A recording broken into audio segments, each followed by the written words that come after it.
I'm EP, And I'm me, B. and welcome to our podcast where we talk about ourselves, pop culture, and everything in between. So, Yeah, what are we talking about today?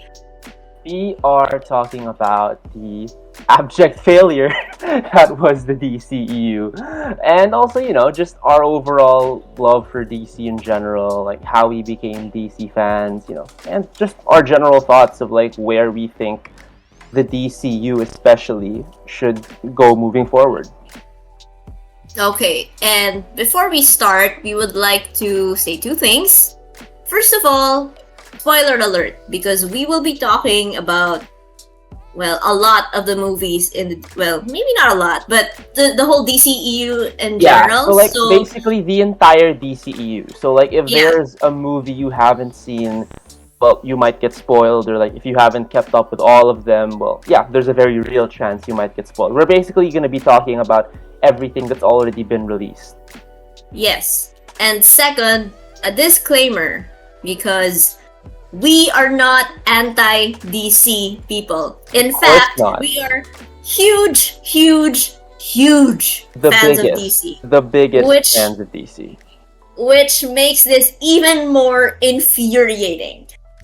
Okay, let's begin. Let us begin. So, let's start by how were you introduced to DC?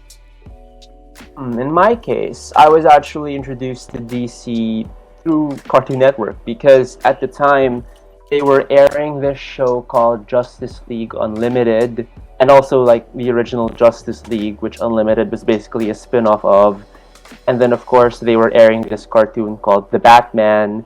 And I believe during this time, which was like mid 2000s, was also when Christopher Nolan started releasing his Batman movies. Batman Begins, The Dark Knight. So like everywhere there was just DC stuff all the time. So like I couldn't help but be exposed to it as a kid. But in terms of the fandom, I guess is even as a kid, even as I was like watching these things, I already really started to love them. I loved Batman, I loved Superman, I loved Wonder Woman, I loved Martian Manhunter. I loved all of these characters. Okay, well, as for myself, admittedly, I had an introduction to it because as when I was growing up, I used to watch Teen Titans a lot. So that was I guess that was the first DC franchise that I actually really liked. But then I guess my official official indoctrination was when I was in my first major in college, and the guy I was dating at the time. If you're listening, hi. What? We're still good friends. Hi. Yeah, I know. um.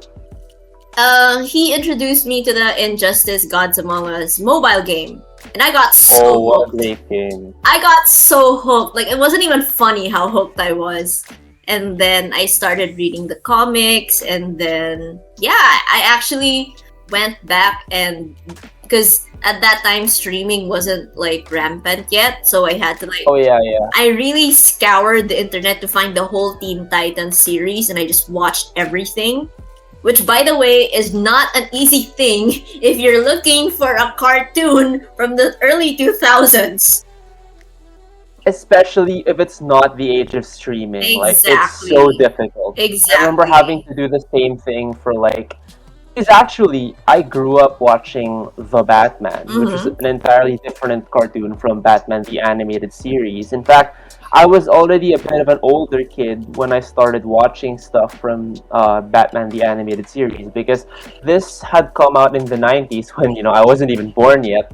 So of course, like it wasn't exactly the Batman cartoon I grew up watching, but of course, as I was really getting into DC, I heard people talk about how Batman the animated series is like the holy grail of DC. Like it's the best Batman has ever been. Mm-hmm. And having seen it, I can say that it really is the best that character has been, and I understand why a lot of DC fans generally regard Batman the animated series as the definitive like version of Batman in all of media. Mm-hmm.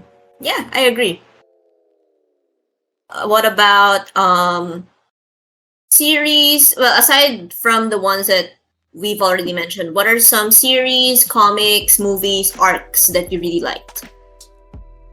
Oh man, that's oh boy, there's a That's a lot to lot. list. That's a But lot. okay, I'll just give a few. Of course, I know you love this too. Teen Titans, Young Justice.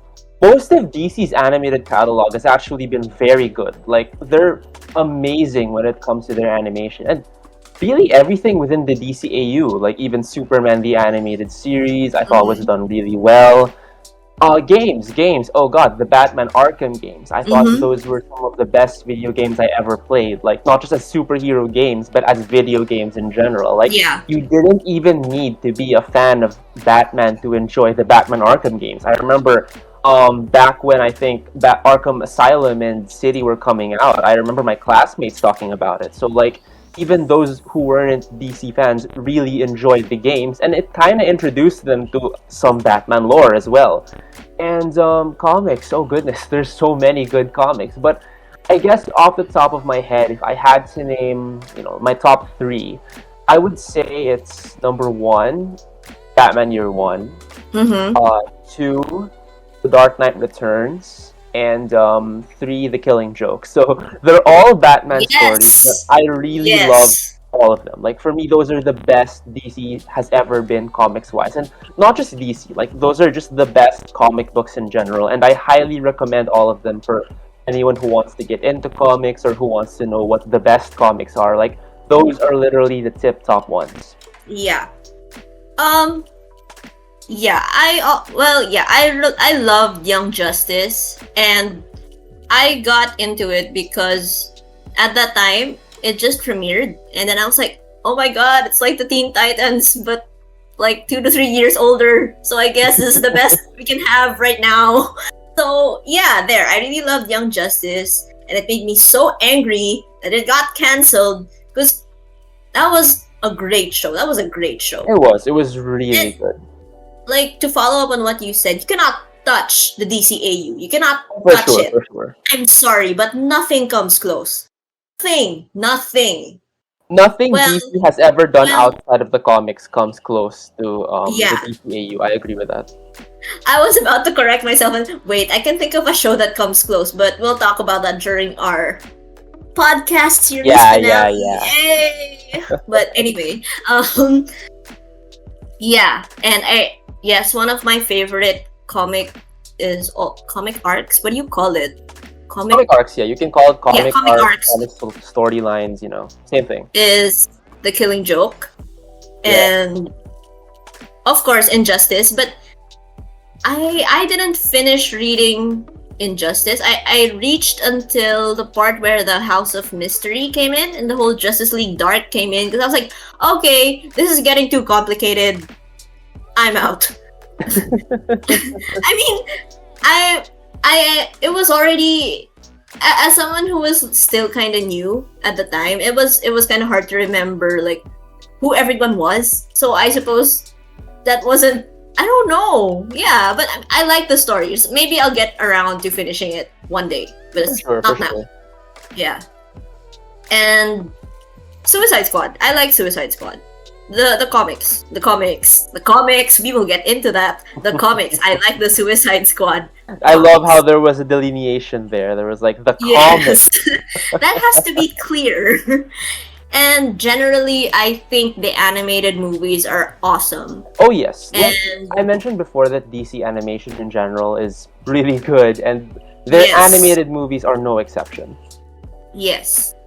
But among the animated movies, I suppose Justice League War will have a special place in my heart because it's the first one that I watched. And fun fact, I actually cosplayed Wonder Woman from Justice League War in my grad Oh nice! photo. Like her new Yeah, 52 style costume, right? yeah. It was cool. And then, oh, here. Oh, wait. My newest favorite DC show, the Harley Quinn animated Of series. course, of course. I show like it is so dark and dumb, but I love it. It's like I didn't expect I would love it so much, but I mean, I remember Like, when I first watched it, I was like, "What is this? Are they giving DC the Family Guy treatment?" Because right? it's very much like an adult animated sitcom. If you've seen Family Guy, you've seen Rick and Morty, American Dad. It's that kind of show, but it Mm-hmm. fits so well with Harley's Yes. character and like the world around her. Because you have to remember, the show is from Harley's point of view, and so it's the way she perceives the DC universe. And once you realize that, it Yes. just makes it even better. Exactly. And it's sometimes it's just so dumb, but it's so funny. And it's Doesn't that like, describe Harley in general? That describes Harley's yes. character in general. She's so dumb, but she's so funny and Well, yet so good as well. well, she acts dumb. Yeah, yeah, she acts dumb. I mean, That's a she still distinction. has a PhD. You know, she's still Dr. Harleen Quinzel. Yeah.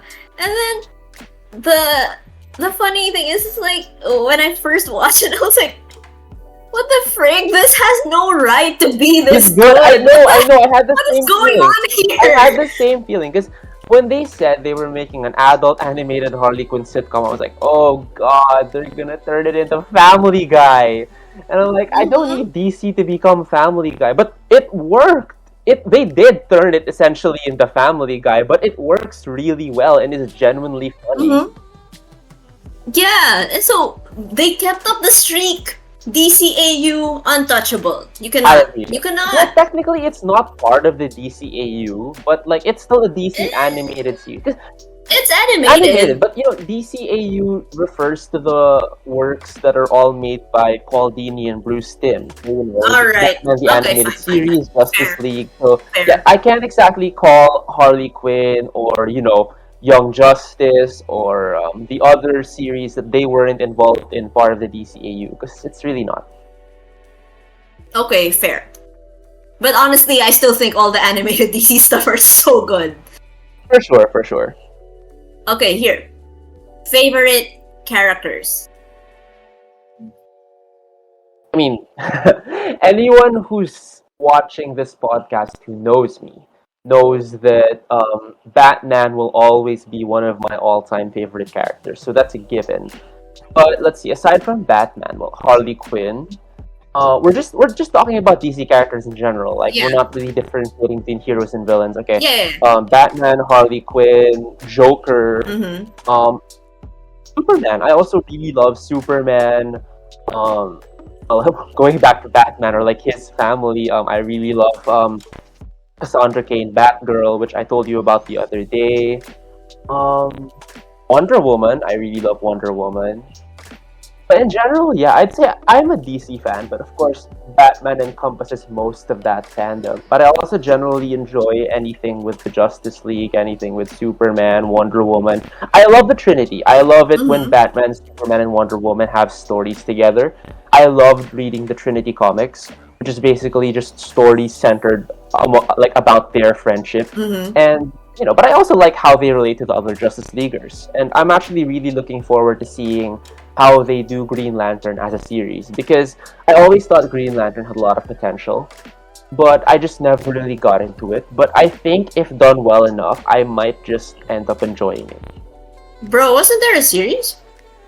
It was an animated series, but what I'm Yeah. referring to is that there is an upcoming like HBO Max live action series under the Oh, I didn't know DCU. that. Or I yeah, didn't know yeah, that. it's Okay. under like James Gunn's plan for the DCU. Like there's really Oh, going to be like a live action Green Lantern show. okay. Well, my favorite characters, I can narrow it down. Because, okay, generally, I tend to like. I mean, who doesn't like Batman? No, wait, a lot of people like Batman. Okay. I mean, Batman is the DC hero that even non-DC fans love. Like no, there's but a a lot of reason people why. don't like him. A lot of people don't like him too. It, What? What yeah, parts of the internet have you been on? Like most people weird love parts. Batman. I mean, Weird fine. parts. The weird parts don't encompass the majority. I mean, the fact that Batman movies make so much money in the box office is pretty much proof that everyone likes Batman, even if there is some sort of vocal minority online that says they don't like Batman.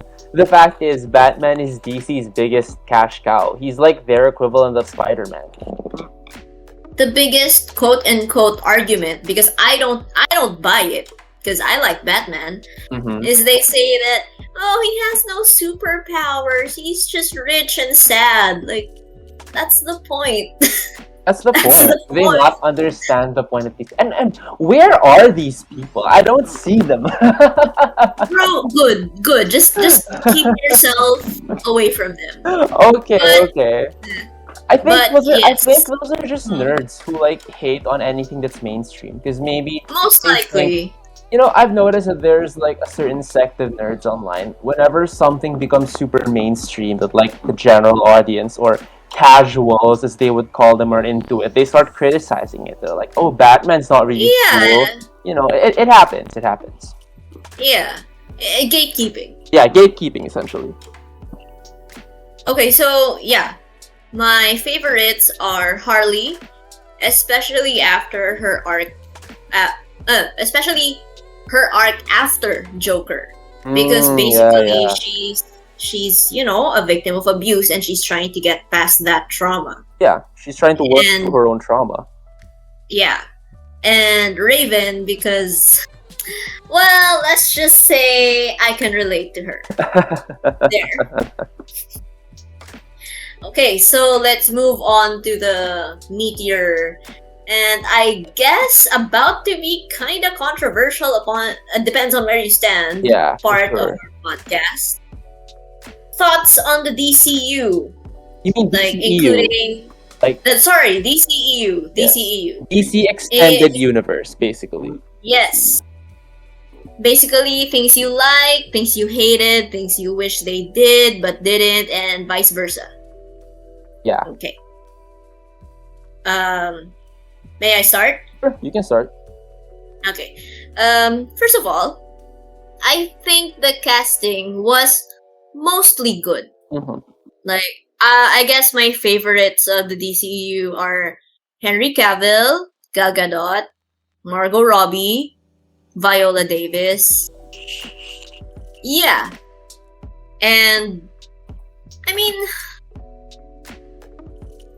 yeah, a lot of their cast was... You know what? My general feeling about the DCU is that... God, there's that quote from Game of Thrones. What is it? It reminds me of that quote from Game of Thrones, like, when a Targaryen... They say that when a Targaryen is born, the gods toss a coin. Something like that. When a Targaryen is born, the gods toss a coin whether the Targaryen becomes mad or something, right? Yeah, something like that. Yeah, So it's, yeah. I feel like it's like that generally with the DCEU. It's hit or miss. I agree. And I feel like when their casting choices are good, they are so good. They are so good. But when it's bad, it's so bad. Like, okay, I like Jesse Eisenberg as an actor. For sure. I For think sure. Yeah. he's fine. I think he's at the very least decent. I think he's fine. But when I heard that he was going to be cast for Lex, I was like, okay. I tried to Like it's a choice, I wanted- Like it's certainly a weird choice, but a choice nonetheless. but let's see where this goes. And then when I watched him, I was like, yeah, Yeah, this is terrible. this didn't work, because we were talking about this the other day. Like, I suppose they based it on his performance in The Social Network, Yeah, yeah. and they wanted to make Lex a more, I'm not gonna say that person's Yeah, I name. know, but they're trying to make him Yeah. like a young, awkward tech billionaire, Yeah, and it doesn't work for Lex. That's not Lex It Luthor. just, It's just not. yeah, it's not. It's really not. Lex is like the bald version of that person's enemy. You know who I mean. You know who I mean. Yeah. Yeah, and that doesn't work. Maybe, honestly, if they cast Jesse Eisenberg for another villain, it may have worked. I can kind of see Riddler. him being Riddler. I could Riddler. totally Yeah. see him as the Riddler. Yeah, maybe if Victor Zsasz were a bit smarter. Yeah. I don't. No, I'm sorry. I don't think so. Okay, yeah, I take that back. I take that Yeah, back. yeah. Yeah, let's go with Riddler. Let's go with Riddler. Riddler, yeah. But yeah, let's go with Riddler. But not Lex. Definitely not Definitely Lex. not. I think the same. Yeah. Let's just go with that. As for the movies, again, you toss a coin. Hit or You just miss. toss a coin, Hit or miss. and it does for me. It doesn't matter whether the casting choices are good or not. Like, you have to see it. You have to see it because the way that it was made, sometimes good. You know what? This just goes for everything in general. Good acting can only take you so Oh, far. for sure. Because a So movie isn't just driven by its actors. It's driven by the writing. Yeah. It's driven by the directing. You could be a great actor, but if you're in a bad movie, it's still gonna suck. Yeah. And, okay, let's say. Yeah. Okay, I'm just gonna mention like movies that I didn't. Yeah, that I have polarizing feelings Mhm. about. Like, I love Wonder Woman. 2017. Yeah, the first one. But I didn't really like Wonder Woman 1984. But that is on Gal Gadot. And that is not That is on Gal not Gadot. on Gal That is not Gadot. on Yeah, Gal yeah, Gadot. I agree. She was amazing. I love her. She is Wonder Woman. What more could you ask sure. for?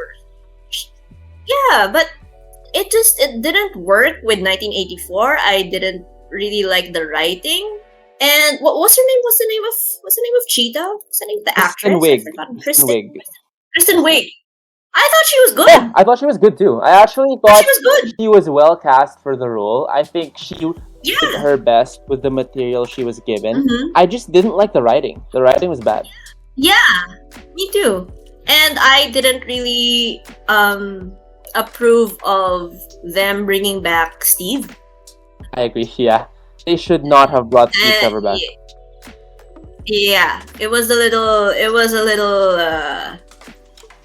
Deus Ex Machina And for it's me. sort of like A little they're bit. retreading something that was already done. Like, he was already Yeah. her love interest in the first movie. He died at the end of the Mhm. first movie. Then all of a sudden, you find this really weird, contrived way to bring him back. It just doesn't make sense. Yeah. Yeah. And I watched a video about it from the Closer Look on YouTube. I'll link it in the description. It's a really good Mhm. video. And he basically explained why the writing doesn't work. Yeah, yeah. One good point that he mentioned was that, remember the villain? I forgot his name. Which wait. I know it. The villain in in Wonder Woman 1984. Yes, the one the one. played by Pedro Pascal. Yeah, see, Maxwell amazing Lord. actor, but Maxwell Lord. That was his name. there. See, again, perfect example. Amazing actor, but the Very writing just amazing doesn't work. actor, yeah. But anyway, remember he like granted everybody's wishes, and then Wonder Woman was like begging everyone, "No, please take back your wishes." Yeah. Girl, it is not realistic that everybody in the world is going to take back their wishes. I agree. And it's not because like people are inherently bad. It's just that, it's just not realistic. It's not. And please, nobody say suspension of disbelief. Please do not use that with me, because that makes me so angry when people just throw out. Disbelief does not justify poor writing. It just does not. Yes. I mean, I do understand that you have to have suspension of disbelief in fictional in writing in general, but it still has to have some sense of logic in it. I agree. You can't just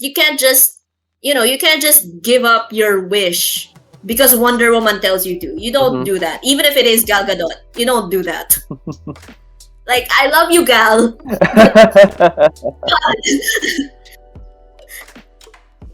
Okay. And okay, I'm gonna go back to what I mentioned earlier. David Ayer, is that how you say his name? Ayer? Yeah, Ayer? the director of Suicide Squad, right? The Ayer. first one. Suicide Squad, yeah. David Ayer Suicide Squad was Yeah. that is my exact I reaction am to that. inclined to agree. Yes. Yes. Yeah. Like, at first I liked it, Mhm.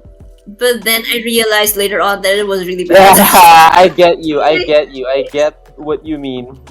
I watched it in the theater, and I guess I was so excited because they were finally bringing my girl to the big screen. And I love the casting choice for Margot Robbie. I love her. I love No, her. she's one of the best. She's arguably one of the best casting choices in the DCEU. Yeah. But it was still pretty bad. It was still pretty bad. And There were goes so back many. to our point that a great Yeah. actor cannot save a bad movie. Even if a great actor is Yeah. perfectly cast, even though they're doing their best, if the movie sucks, Mhm. the movie sucks. Yeah. And it's like, there were so many parts of that movie that didn't need to be there, but somehow they put it there, and it's like, you know what, if you take this one scene out, the movie would still go. So why did you add it? Like, it's so frustrating. Yeah, the DCU in general is quite frustrating. Yeah. But again, we have great, actors there. And moving on, James Gunn's Suicide Squad, however, for me, better than the 1st. Mhm. Definitely better than the first, but still kinda. I guess for me, it's because it's really hard to salvage something that was so bad. It's so hard to go from that. So at least it's better than the first. At least I mean, it's the better than first one set the bar very, very low. Yeah. I feel like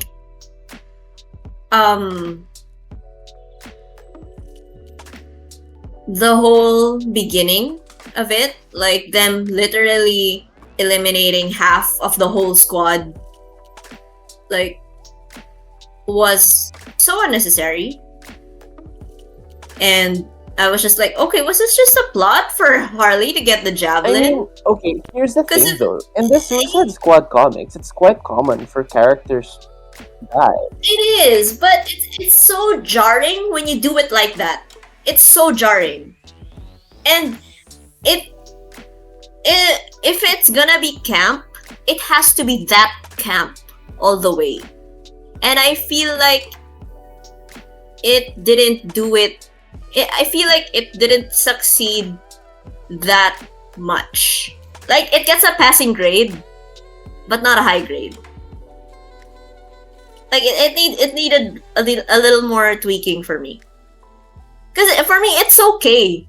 It's definitely okay to kill characters off. It is definitely okay, especially if it's the Suicide Squad. I mean, they're called the Suicide Squad for a reason, you know.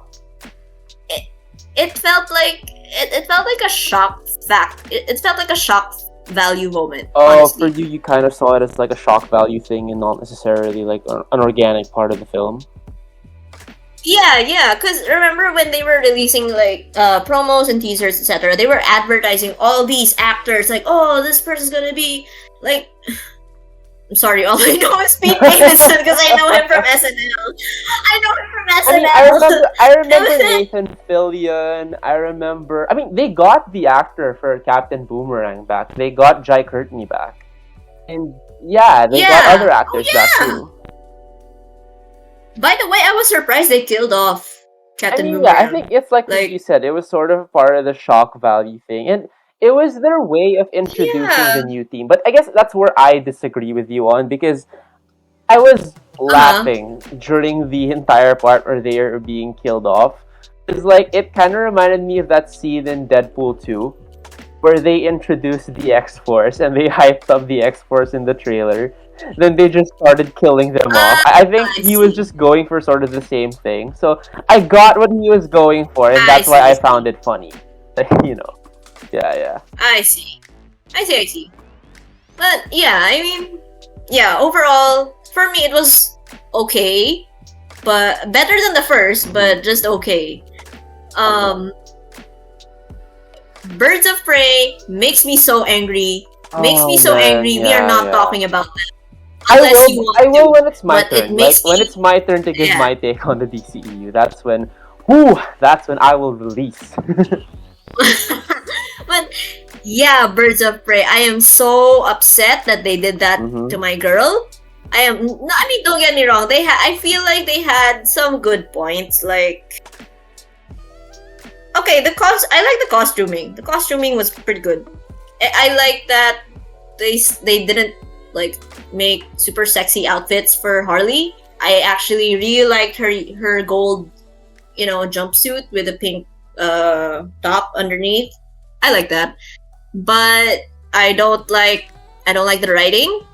If it was gonna be camp, it didn't it was not it. It was not it. And I hated what they did to Cassandra Cain. And Ah. and Ooh, I'm ready for my part. Oh boy. but I mean, on the plus side though, the action scenes were so good. They were so good. The action scenes were so Oh yeah, good. yeah, I agree. I mean, that's what happens when you get the fight choreographer for John Wick to Yeah, do the true, fight true. choreography. Like it happens. Yeah. And yeah. God. If people are hating on Barbie for being shallowly feminist, watch Mhm. Birds of Prey. Watch Birds Oh of Prey. You will no. be infuriated. Birds You will of be Prey is infuriated. the wrong way to do a feminist movie. That was so bad. And I hate it. I hate it because I didn't even have any expectations for that movie. But I was so upset. Cannot imagine how upset I am. And I love how Yeah. you were also a little confused, weren't you, at like how it had good reviews and how like some people liked it? Cause Yes. yeah. Yes. It's like, why do people like this movie? I But hate wait, this did we movie. watch It's the so people? Did we watch the same movie? yeah, and sometimes I feel like I'm gaslighting myself. Like, are my feelings not valid? Am I being a hater? Am I being nitpicky? But like, you know what? Like when I was doing homework for this episode, I was rewatching it. I was like, this is insufferable. I hate this. I hate this. And it's so annoying also because it is so predictable. You can literally see where this plot is going. It feels like a Chat GPT script, you know. Mhm. It feels like they asked Chat GPT for a script for the movie, and then they just it just checks every box. You know, it's the kind of movie that's like, okay, I know what's gonna happen next. I know what's gonna happen next, and it happens next. Like there's no surprise. There's nothing. It's a very by the numbers action movie. Yeah. But you see, that's the point where I start to gaslight myself. I'm like, but is that the point? Am I just not getting it? Am I just not getting it? Are they right? Am I the wrong one? Right, exactly. No, we're the right am I one. just No, Meepy, we're the right am one. I just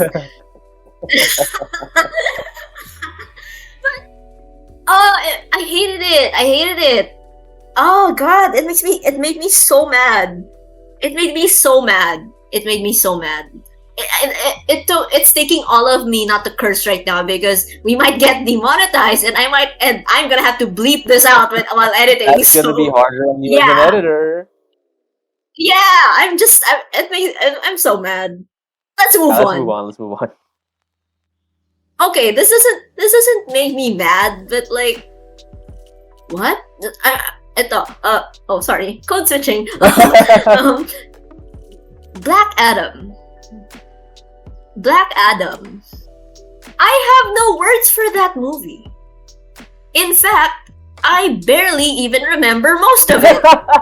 No, I remember every part with Black Adam. To be fair, The Rock does leave an impression when he plays a character. And to be fair, I will give the movie this. At least Doesn't he's make not. him a good At actor. least he's not playing the same dude in Cocky in the jungle. Though he still somehow managed to include the jungle in there. But at least he's not playing the same kind of dude. He's just playing a statue. You know, he's playing a I statue who guess. delivers a few lines here and there. But no, to be fair, the way he played Black Adam is, I would say, it's actually accurate to the comics. The problem is, It's he's not yeah. supposed to be a main character. Like, Yeah, that's the thing. It's like, who no asked for one this asked movie? no, Answer. The Rock asked for this movie. Yeah, answer The Rock.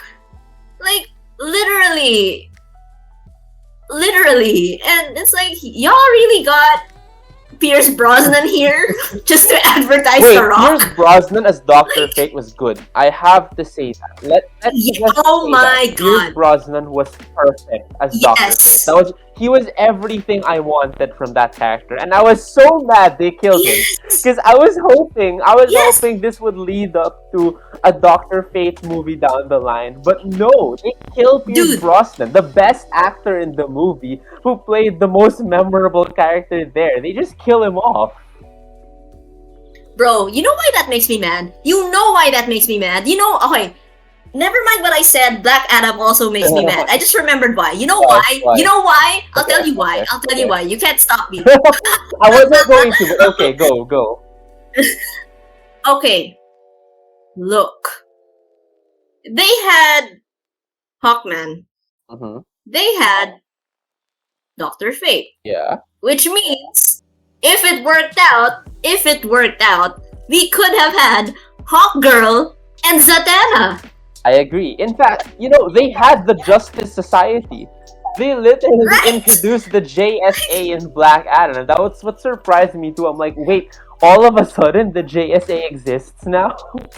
Yeah! And it's like, you really did all this to end up with nothing? You brought in Pierce Brosnan and Henry Cavill, and it didn't amount to anything.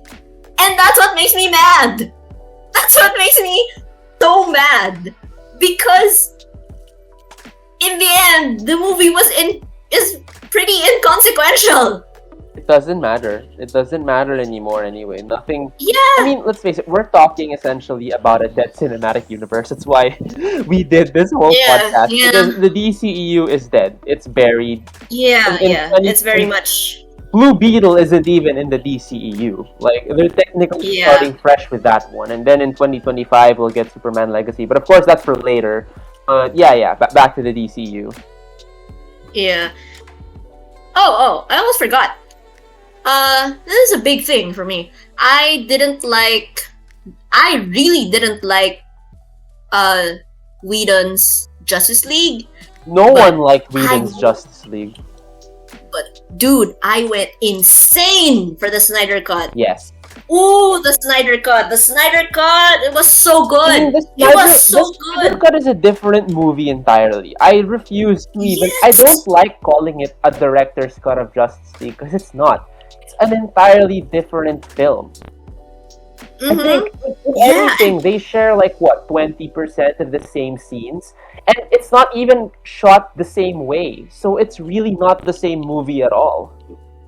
Bro, for real. And I watched it. Well, I wasn't one of the first batch of people to watch it. Like, I wanted to wait for a good copy, because that was pandemic, No, right? That was pandemic. there was already a good copy. It only came out on HBO Max.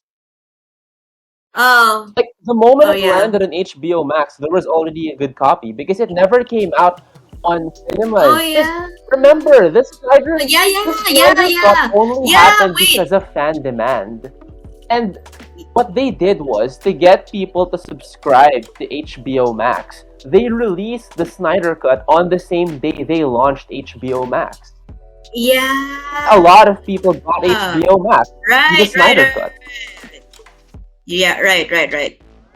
Yeah. I wasn't among that. Yeah, okay, I remember now. I wasn't among the first batch of people to Mhm. watch it. But I remember I was like, okay, nobody tell me spoilers, but all I've been hearing, it was all over my feed, my social media, and everybody was like, no, the Justice Whedon, the Whedon Justice League was a trailer compared to the Snyder Cut, and I was like, for real? Like, no Was, way. really was, There yeah. is no way. But then when I watched it, I was Oh, like, it really oh was. god, Like, they it were really kidding. was a They whole weren't different movie. Yeah, they weren't kidding. And it was so intense. Like, okay, yeah, we issued a spoiler alert. Yeah, yeah. Like, We can I just was talk watching about it. anything, yeah. I was watching it. Yeah, I was watching it with a friend, and when Martian Manhunter revealed himself in the middle part, we had to pause. It was so intense. We had to Yeah. pause for literally 5 minutes, and we were just saying, "Oh my god! Oh my god! Oh my god!" over and over again for 5 minutes, and we had to like walk around for a bit because we needed to calm down. It was too much. It was too much. Martian Manhunter. Like, come on. Yeah. Bro, Snyder Cut was so good, and it was so good. It's insane. It is insane. And I felt like, I mean, I do respect the decision for him to step Yeah, down because he was went having through like personal issues studies. at that Yeah, time, yeah. which Completely understandable. yeah, also it's totally understandable. But I guess that was it was 2021, and yes, that was during quarantine, so we couldn't go out, Mhm. and I just felt really sad that I couldn't see this on theaters, and people couldn't see this on theaters. Oh man, I would have loved to see it on theaters, but at the same time, it was okay because a lot of people saw the Snyder Cut like when it was streaming. A lot of people got HBO Max for it. And true. And well, lastly, The Flash. It wasn't terrible. It wasn't terrible. It wasn't bad because like I saw some people saying it was terrible. It wasn't. It wasn't. That's not, It wasn't. It's not something I would call a bad movie. It's not what I would call a good movie. It's what I would call an okay movie. Like Yeah. it's a passable movie. You know, Yeah. it gets a passing score, but it doesn't pass with If flying we- colors. You know? If we consider the movie alone, it wasn't terrible. It was decent. I feel Yeah. like it was. It was okay. It was okay. Yeah, That's it. It was an okay movie. yeah, but decent enough to provide some sort of closure for the DCEU. And Yeah, I think it was start a satisfactory closing chapter yeah, for the DCEU, and you know it's fine that it flopped because I mean it's meant to be the closing chapter anyway of like yeah, the dead cinematic universe. It doesn't matter anymore. and it's like,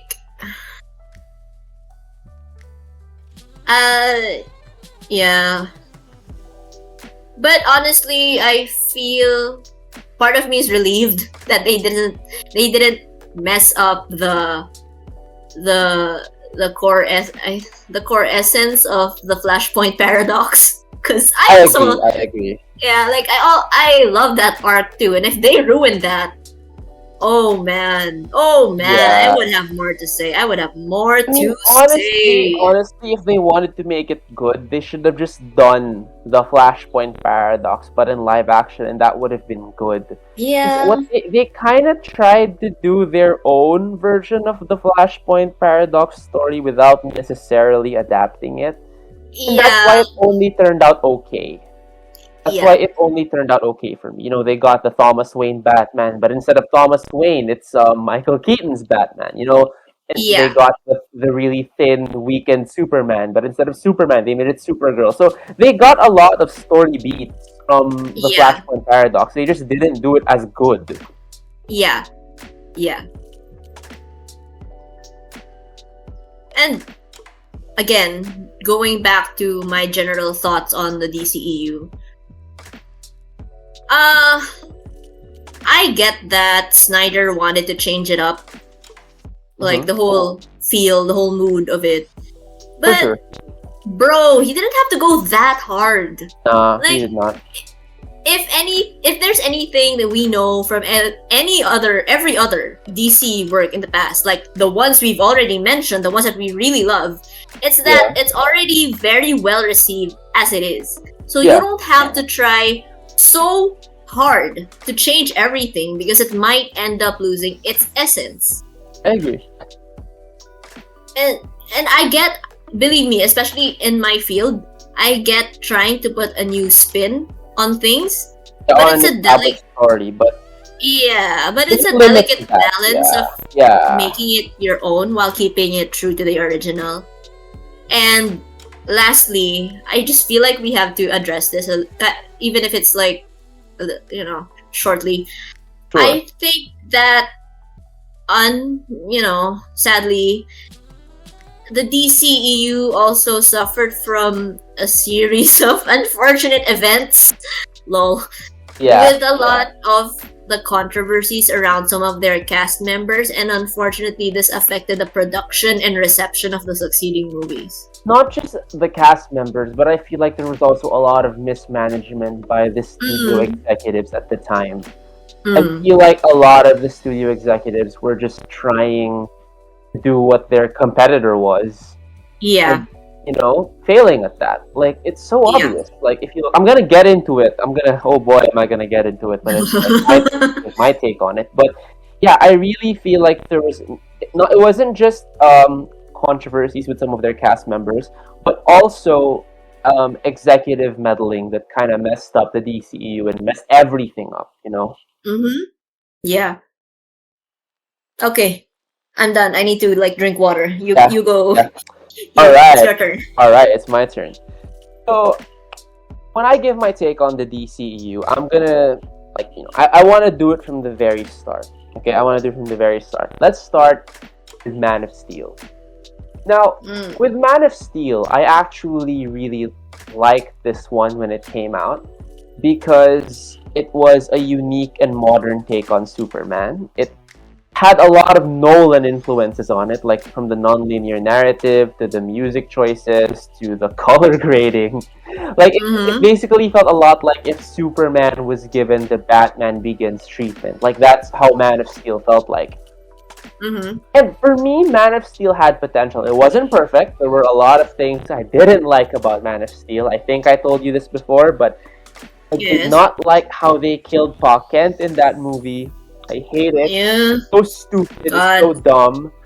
I feel like the 1978 Superman movie with Christopher Reeve, which I still regard as the definitive version of Superman, I think that movie handled his death so much better by making it a heart attack. Because by making his death something of natural causes and not something Clark can save him from, it adds more drama to it. Because Clark realizes he can't save everyone. And at the same time, there's more tragedy in a simple death like a heart attack, because more people can relate to losing loved ones from a heart attack compared to losing loved ones because they went to a tornado, Bro, I was so annoyed when I watched that.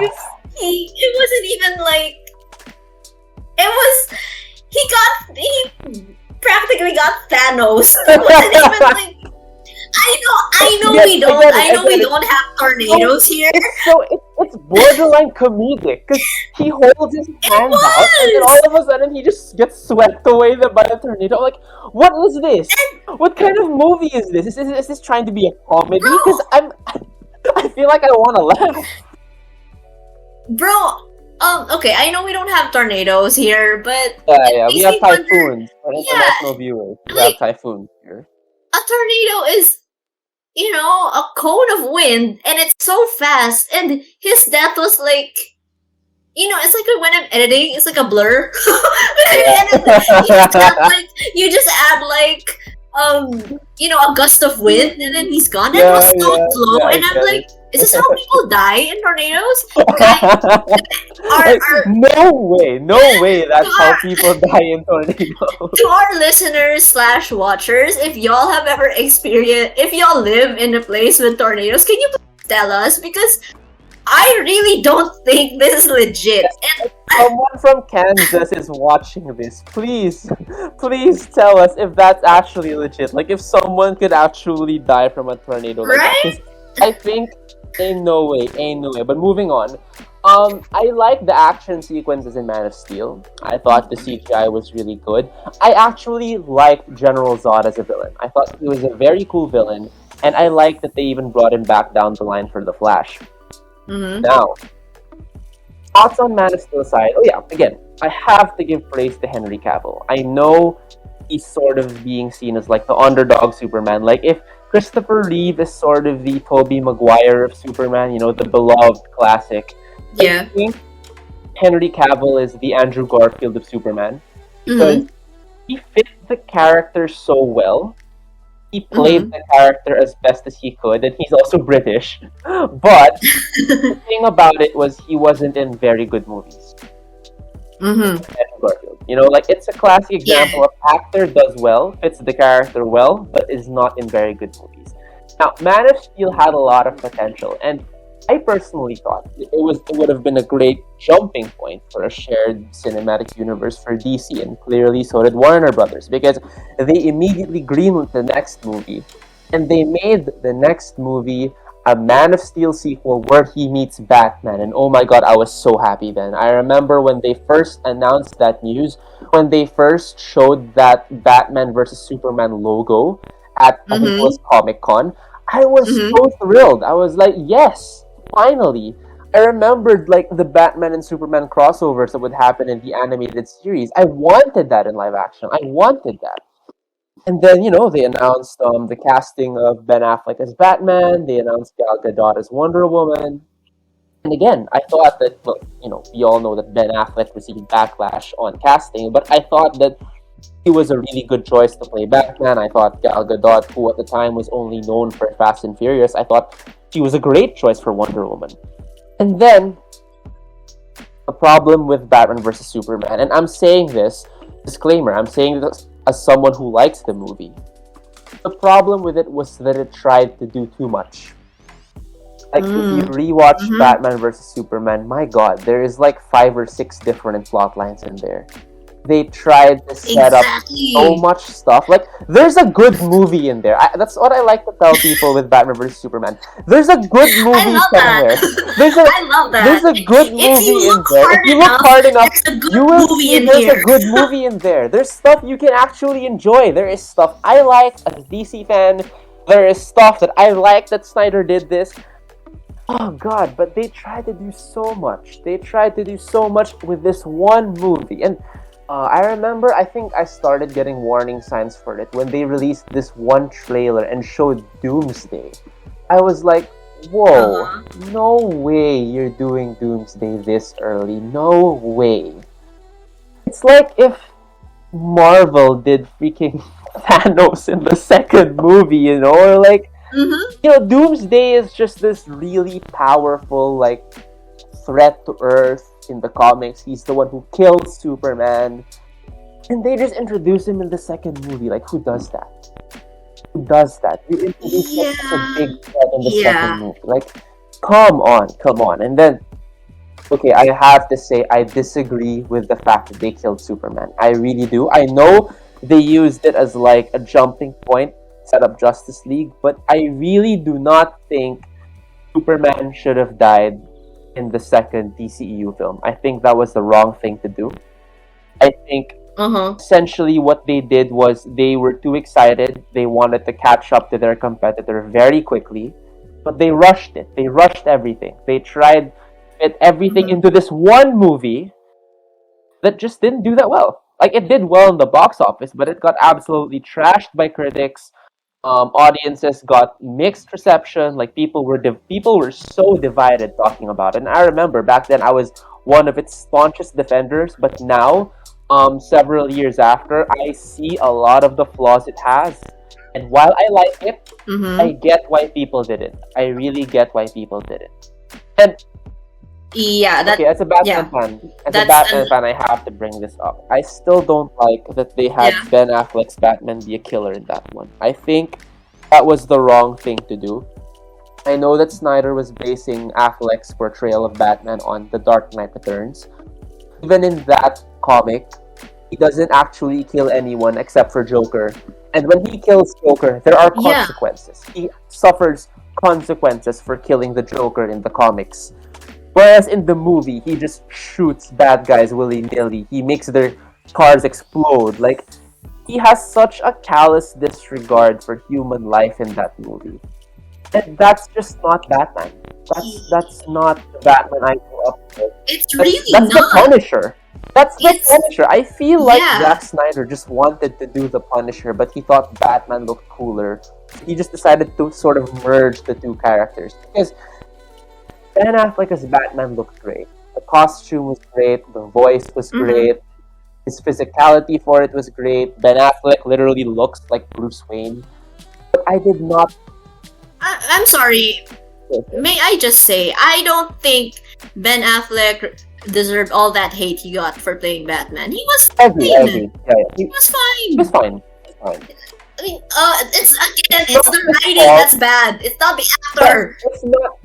I'd just like to say that it's not Ben Affleck's fault that they made his Batman a killer. It's the writer's fault that they made his Batman a killer. Maybe if you gave Ben the choice, he wouldn't have wanted to have Batman be a killer. But like, again, I just didn't like how that was a thing. Or at the very least, if they wanted to add more drama to it, make it so that he's not a killer, but that he's considering killing Superman. Mm-hmm. Make it so that when Batman kills, it's something grave, it's something serious, it's something very important to his character. Mm. And at the same time, it's something he's having moral conflict with. Because that is how you do a Batman story. He's not perfect, he's not nice, but at the end of the day, he is someone who tries to do the right thing. And when he has to do bad things, Mm. he knows that he has to really think about it and that there will be consequences. Mm-hmm. I didn't get that feeling from Ben Affleck's Batman. Yeah. And there, so you could tell that with how Batman vs. Superman underperformed, like what happened with it, you could tell DC got scared. You could really tell that they were like, oh no, we're really not gonna catch up to the competition. Mm-hmm. And then after Batman vs. Superman, they released Suicide Squad. You know, David Ayer's Suicide Squad, and my God, you can tell there was a lot of executive meddling there too, because there were reports that a lot of reshoots were done Mm-hmm. after the critical reception for Batman vs. Superman came out. Mm-hmm. Because I think I think Suicide Squad was supposed to be a bit different than the movie we actually got. Uh-huh. But you can tell they reshot a lot of scenes for it. And again, like what you brought up with Suicide Squad, it's an example of good actors being properly cast for their roles, but being in a terrible movie. That is Yeah. best how I would describe it. Like, oh man, as a fan of the Joker, I was so excited to what Jared Leto could bring to the table when they first announced him as the Joker, because he looked like the Joker. Like, Okay. yeah. I'm sorry. Go. Oh, here I am again, code switching because of. It's the Filipino in us. Sorry. Yeah. Generally, with casting choices, I wait until I see it before, I judge. I agree. And honestly, I'm okay with Jared Leto as an actor. Yes. Because yes. I've seen him in other films and he's fine. He's decent. I was like, okay, let's see where this goes. Mm. But again, it's just. What were they thinking? What were they thinking with that Joker? I watched an interview with David Ayer where he says the reason why he made Joker that way in the film was because he was inspired by modern day cartel bosses. And when I saw that, I was like, what? What is this? What are you trying to go for? Joker was never a cartel boss. Why are you trying to reinvent him as some cartel boss with the tattoos and the grills? Like, why couldn't you just give us the Joker? Why couldn't you just read a freaking comic book and just give us the Joker? Why did you have to try to give us this weird? Like it's oh my god! It's like how they did Lex. It's like a reinterpretation of that character, but that just didn't work. Joker is an iconic DC villain. He's not just some random cartel boss. He's literally a criminal mastermind. He's a psycho clown. Again, there are many ways you can reinterpret his character, but it still has to be somewhat faithful to what he really is. And what we got in Suicide Squad, it just wasn't it. Yeah, it was not it. And honestly, okay, pointing out something. I don't know if this is controversial. I kind of like the tattoos. I like some of them. Some of it, oh god, here we go with the theme of this episode. It's a hit or miss. It's a hit or miss. Okay, here's the thing. I can't tolerate most of the tattoos. I just really don't like the one on his forehead that says "damage." Yeah, that one. It's a little too much, you know. Like, I don't need to know that he's damaged.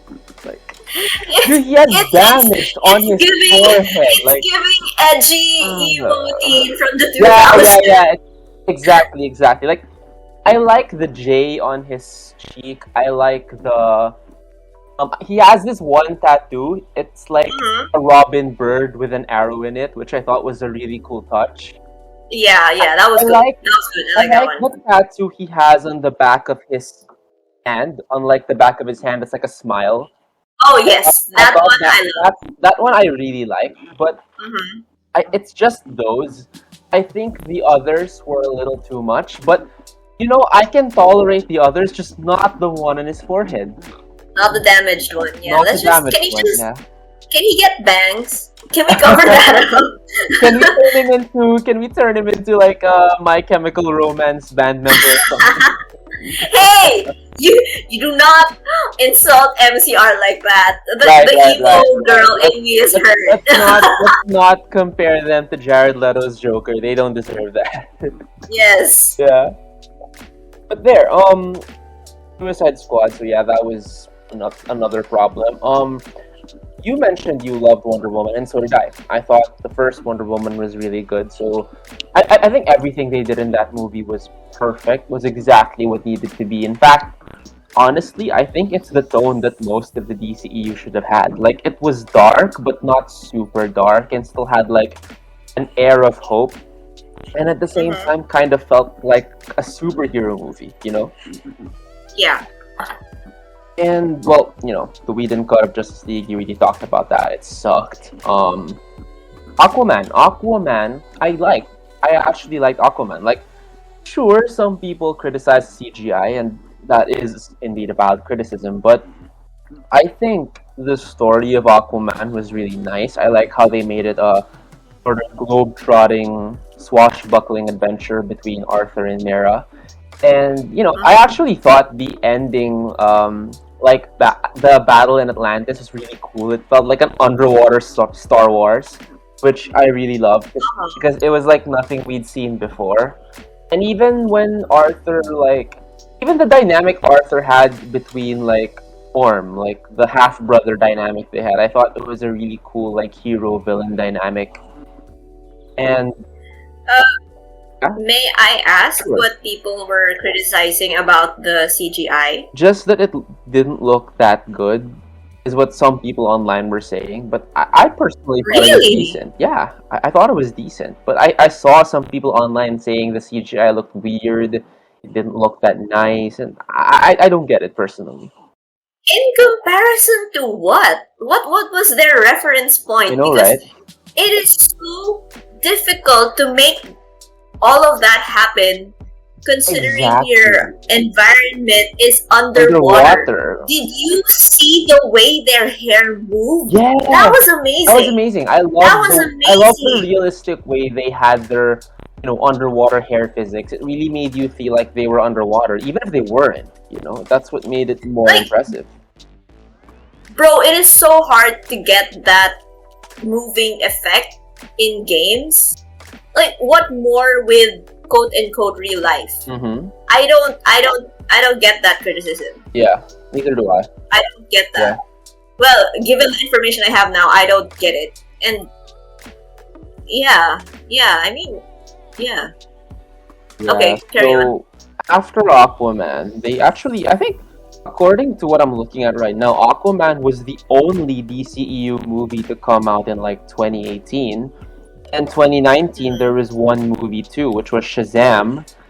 And I liked Shazam too. I really did. Like, I thought it was exactly the type of movie it needed to be. Yes, people said it was a very Marvel-like movie, but for me, well, that captures the tone of Shazam in the comics. And it is a valid criticism, I think, to say that Zachary Levi's performance is so different from, I think his name's Asher Angel, the one who plays Billy Batson. But Really? I don't know. My interpretation of that is he lets out more of his immature self when he's an adult, like when he's Shazam, and when he's a kid, since he's dealing with all these problems that Billy Batson has to deal with. That's why he's more serious. But that's just my personal interpretation of like the duality between Shazam and Billy Batson. And yeah, do you have something to say? I'm actually one of those people who didn't really like Mhm. Shazam, but I do get that that's the point of his character. It's like him balancing being internally a kid but being an adult as Shazam. So he's like a grown up. An adult superhero. Yeah, too. yeah. Like, it's like But if you gave a kid the powers of Superman, but let him turn into that. I guess he's just not my favorite, but it's a personal taste thing. I don't hate. Yeah, It's a personal preference. I don't Understandable, dislike yeah. him. It's not my favorite. That's it. Yeah, that's fair. That's fair. Yeah. Anyway, I know you didn't like Birds of Prey, and Ugh. neither did I. But I really wanna.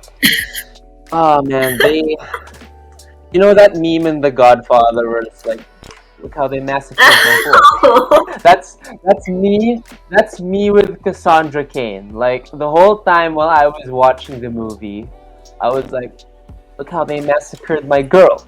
You know, Cassandra Cain was my favorite Batgirl in the comics. I love the arc she went through. I love her rivalry with her mom, Lady Shiva. I love that she essentially is technically the most powerful member of the Bat family because of how well she's trained, but at the cost of her lack of social skills, her inability to speak that much. And I just think she's a really cool character. And when I first heard, like when they didn't show us how Cassandra was gonna look like, when I heard that they were getting Cassie Cain to be in Birds of Prey, I was like, cool, maybe she's gonna be Batgirl. But no, Yeah. they did not give us that at all. They just got her name. They just got her name, right? And then they just put it on some random kid who was meant to be like, Harley's kid sidekick to help her with the redemption arc. You know, that usual movie trope where you have like an anti-hero with like a kid sidekick. Yeah. But I just don't understand why they had to use Cassandra Cain's name for it. They literally could have made that kid an OC. They could have made that kid an OC because that kid was not based on anyone at all. So like they didn't need to use the name of a Batgirl for it, but well, they did. But And it's just okay. yes. In the Birds of Prey comic, I remember sometimes they had a Batgirl. I can't remember who. I'm not sure if it was Babs or if it was. Oh, it was Babs. It was Babs. Yeah. Yeah. Yeah, it's probably Babs. It's probably which line was they basically brought her back from being the Oracle. Was that Rebirth? Yeah, I think it was New 52. Okay. New 52 was where they like Yeah. somehow made her walk again. Yeah, I think that's why they brought. I don't know why they chose Cassandra Cain, but disclaimer: this is not on the actress because I think she's fine. Yeah. But, she's related to Dante Bosco. oh. She's like the niece of Dante Bosco. Her name's Ella Bosco. Oh, I see it.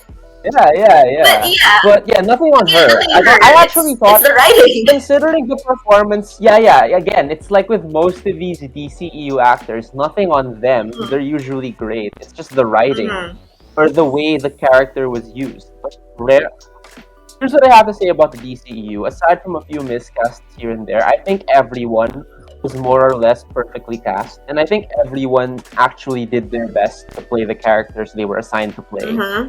They were just failed by the script. Yeah, That's all. Really. yeah, yeah. I get that. So yeah, I like Huntress. I like how Huntress was done in Birds of Prey, like the character, but still, again, not the way she was used in the story itself.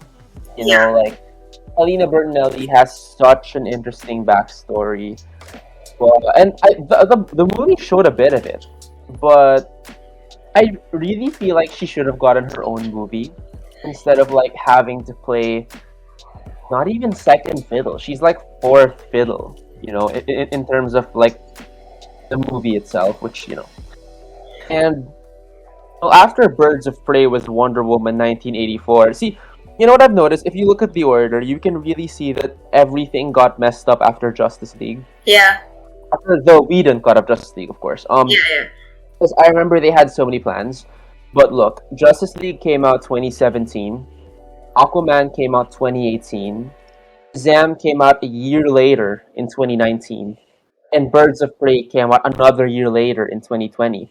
So for 3 years, DC only had like one movie each year. Though, I mean, Wonder Woman 1984 came out in 2020 as well, but like that came out in the middle of lockdown, and like we already said, it wasn't really that good. So Mm-hmm.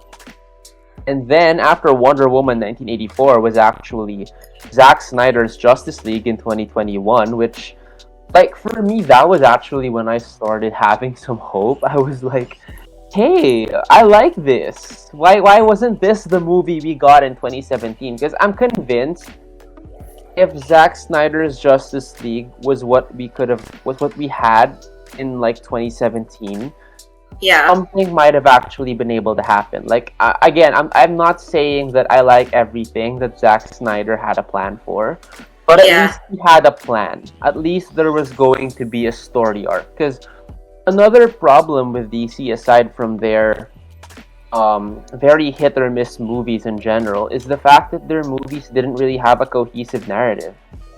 Like, yeah, look at Marvel. From 2008 to 2018, they had the Infinity Saga. They made sure to have phases for each movie. They made sure that every movie was meant to be part of a greater arc that you could follow.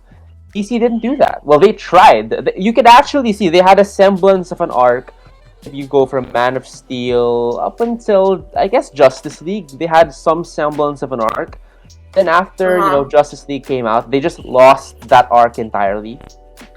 And To be fair, okay, yeah, I'll let you sure. finish. No, you can say what you wanted to say. Okay. To be fair, uh, okay, I am not the biggest fan of Marvel in general, Mm-hmm. but I do appreciate that it was well thought out.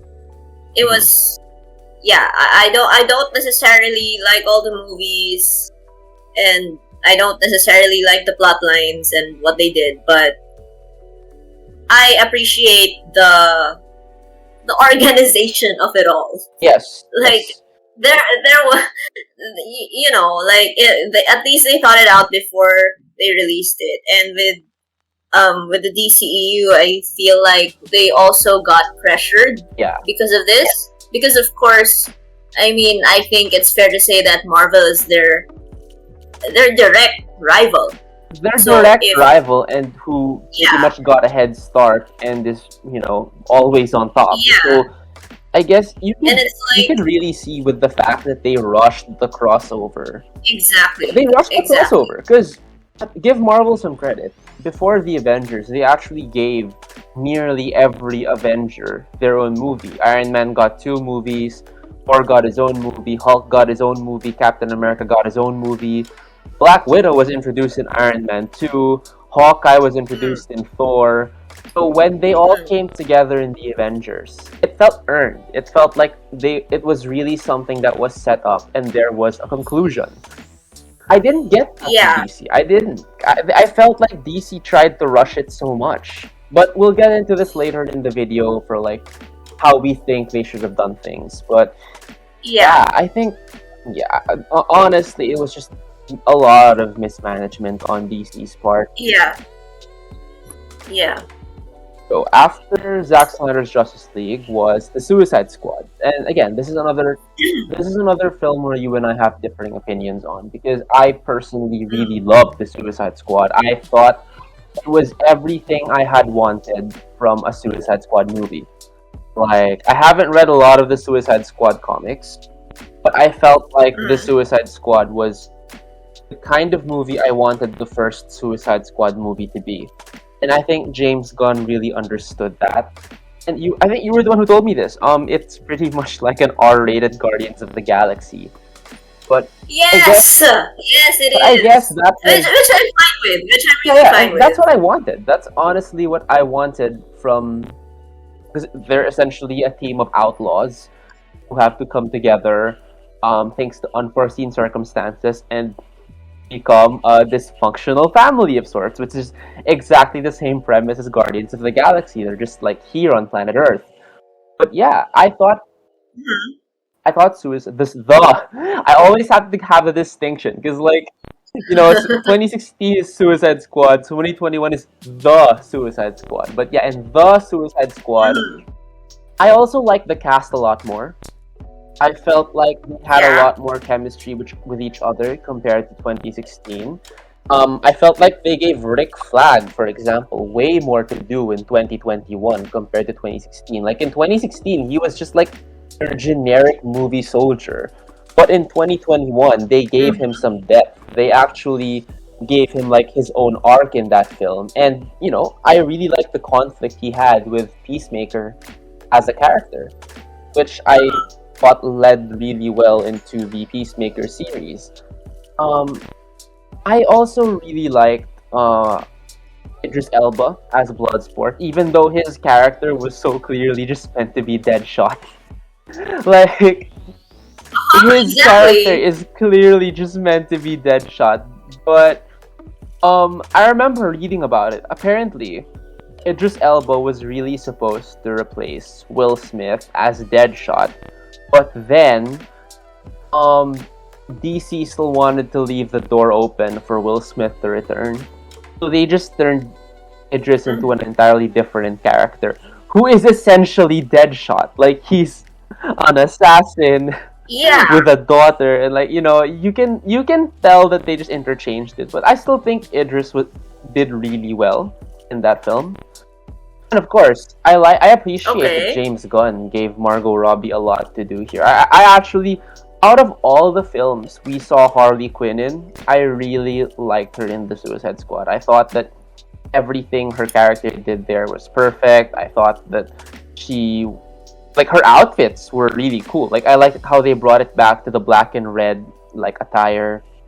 And, yeah, I like how the movie wasn't afraid to go full-on comic book either. Like, they fight Starro at the end. Like, I was like, whoa, Starro! That's someone I never expected to see in a live-action DC movie, but here we are. They're literally fighting him. And, yeah, of course, the other cast members were really good too. Polka Dot Man was great. Ratcatcher 2 was great. Yeah, so I personally regard the Suicide Squad as probably one of my favorite DCEU movies in general. Well, regarding Harley, yes, if we are going to compare all the DCEU movies that she's been in, then yeah, I would agree that James Gunn's Suicide Squad, her appearance in James Gunn's Suicide Squad is my favorite. And I do appreciate her outfits as well, because I agree with the criticism about Ayer's Suicide Squad with a lot of very gratuitous shots of Margot. Yeah, it wasn't very classy. It seemed kind of trashy. Yeah, it's damaged. Oh, I hate it. I I hate really it. hate it. Oh I god. hate it so much. But yeah, yeah. So yeah, I did appreciate that, and I like her red and black leather outfit. It's like a Yes, callback that was to so cool. Like Arkham City. it was sort of like a biker outfit too. You know, she was Yep. wearing like a leather jacket and everything. But I thought it was a really cool outfit. Mm-hmm. It seemed like a tribute to Arkham and Injustice because her Injustice outfit is very similar to that. Like Mm-mm. it's sort of she's wearing like a leather jacket with like a black and red color scheme as well. Yes, Injustice, Yeah. Insurgency. Yes. Mm. Oh yeah, let's not forget King Shark. He is adorable. He is so. Love it. I love King Shark. Here's Oh. the thing: DC never screws up King Shark. Like whether they have him animated or whether they had him live action, it's like they know how to get his character just right. Yes. I don't understand. Like, how is every iteration of him so adorable? He's so I cute. think he's just that one character you can't get wrong. Because, you know, the Suicide Squad's version of King Shark is very different Mm-hmm. from, let's say, the Harley Quinn cartoon's version of King Shark. Yes. But I like them both, you know? Like, I see them both as King Shark. Yeah. Yeah. Yeah. And I think you talked a little bit about Black Adam too, right? Oh wait. Uh, A little bit. A oh little yeah, bit. not a little bit. A Right. little bit is an understatement. It's an I understatement. I just Yeah. have one last question about James Gunn's Suicide Squad. Sure. Do you? This is me forming yet another conspiracy theory. Uh, cue the X Files theme song. Go ahead. Go ahead. Do you think? Wait, you mentioned that they were still kind of hoping that Will Smith would return, and that's why they made Idris Elba into a different character instead of basically Yes. replacing Deadshot. Yes. Do you think that's also why they killed off Jai Courtney, so that you wouldn't have if there were to be a follow up to James Gunn's Suicide Squad, you wouldn't have 3 alpha males fighting. You would only have 2. So therefore, they had to eliminate one of them, and that unfortunately, that's Captain Boomerang. I mean, I get that. Like, that actually does kind of make sense. But at the same time, there wasn't really much Captain Boomerang to do anymore. So, like, I get why he was killed off. Because I know he's, like, an iconic member of the squad. Like, his Yeah. personality is being Ozino. Yeah. Other than that, you know, he doesn't really have much to bring to the table. I feel like if they had him as one of the squad members in the Suicide Squad, I don't think he really would have been able to, you know, I don't think he would have brought anything noteworthy to it. So, yeah, I guess that's probably why they also killed off Captain Boomerang. Yeah. Yeah. So yeah, in terms of Black Adam, oh man, because it's so funny since on paper I feel like Dwayne Johnson would have been great as Black Adam because he does have the physicality for it. Does He act- looks like he him. looks like him. He He really looks like him. does. I was gonna say that next. He looks like him. Like, look at Black Adam in the comics, and look at Yeah, Dwayne for Johnson's real. face. That's literally him. So like, Dude, there's a reason why even before the Black Adam film happened, there were so many the Dwayne Johnson as God Black Adam. yeah, the fan cast. Yeah, it right? was You're talking so about the fan famous cast. among the Yeah, it fans. was. Like I everybody remember. was saying, yeah, everybody was saying, oh, he would be perfect as Black Adam. Look at him. He has the physique. He actually looks like him. Yada yada yada. Yeah. But, yeah. And the thing is, Black Adam, as we all know, is a Shazam villain. Like, he's Yeah. Nemesis. And my problem with the Black Adam movie is it didn't need to exist. You know, I'm sorry, what? He didn't need to what? he didn't need to exist. I love that. He didn't need I a love Black that. Adam movie. He could have very well played Black Adam in a Shazam movie, And he probably would have been great at it because he's so different from Zachary Levi. Like, the way he plays Black Adam would have been like a very intimidating villain for Shazam to go up against, while at the same time being Mm-hmm. a three-dimensional villain if you kept the same backstory. It's like, they kept the same backstory he has in the comics, where he's like, the protector of Kahndaq who was sealed away, where he was essentially punished by the wizards for, abusing his power. They kept all of that. And to the movie's credit, Yeah. it's very, very faithful to his origin story. But the problem is when you remove his actual role, which is to be Shazam's villain, and you try, keyword is try, you try to make him like some sort of big anti-hero, because that's just not who Black Adam is. Like, Exactly. And who asked for this? Answer? well, we all know. Dwayne Johnson. Yeah. Can you smell? Well, we Yeah, saw for what The real. Rock cooked, We saw what The Rock Yeah, cooked. But and here's the thing, it was not. It was just not I it. don't actually like. I don't think it's terrible. I don't think it's completely terrible. There were some parts of it I'll admit I enjoyed. I just didn't think Uh it was huh. good.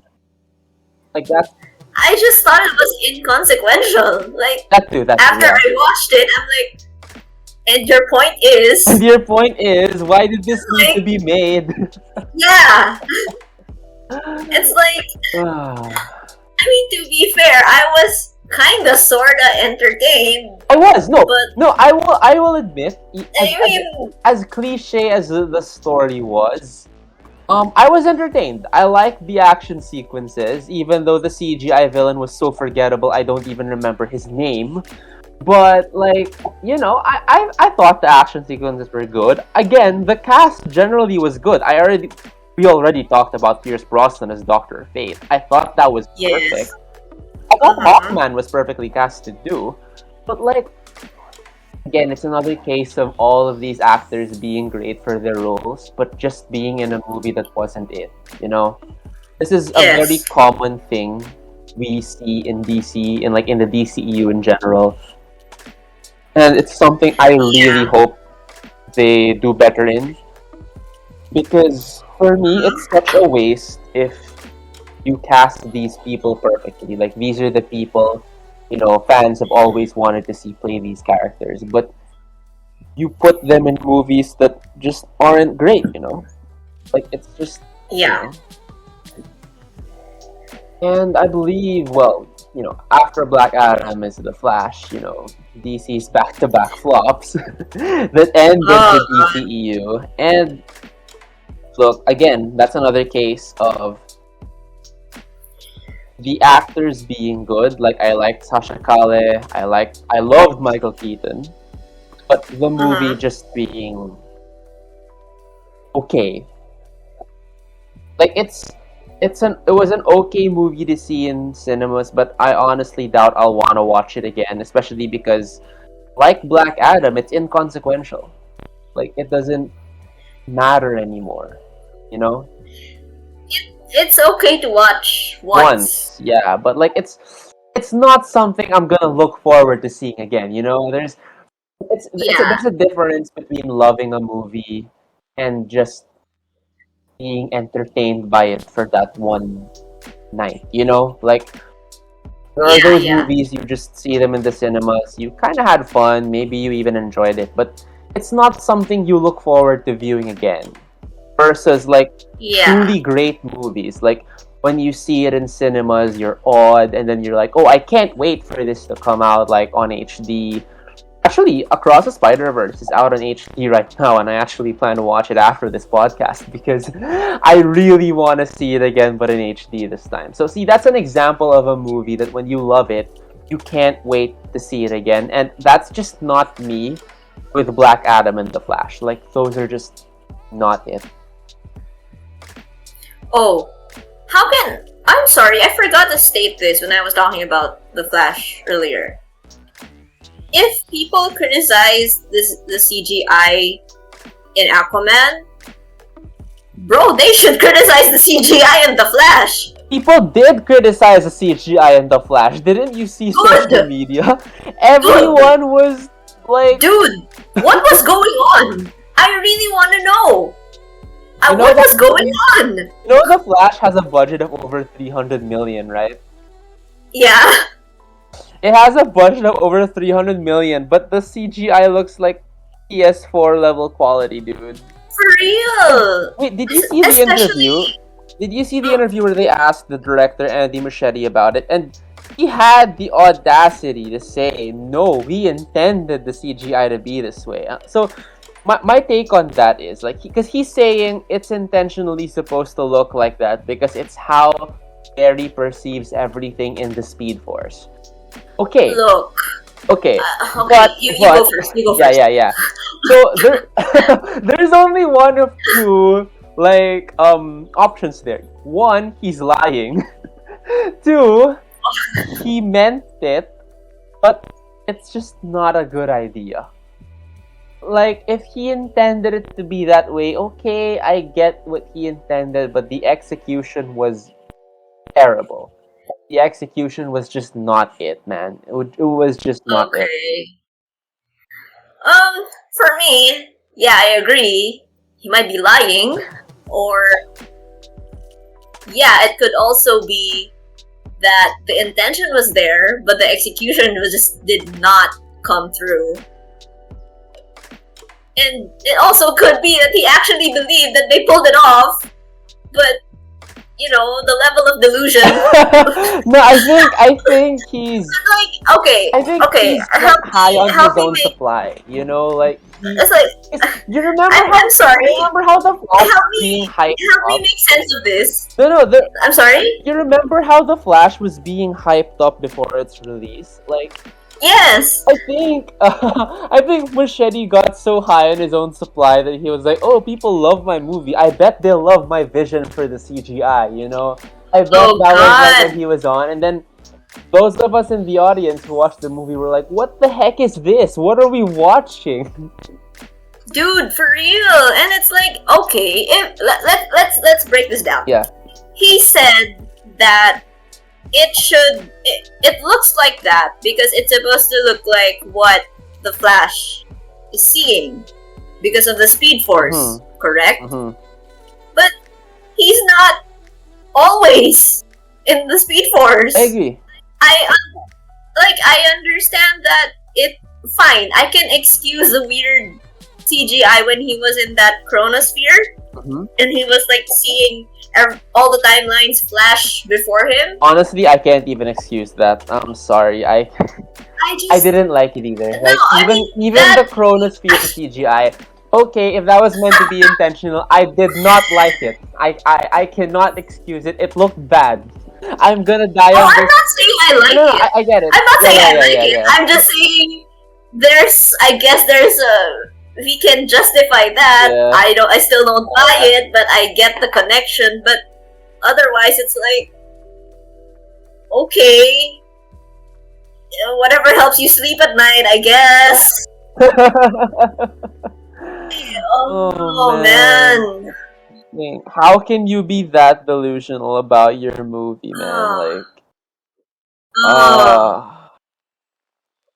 Oh, that was painful.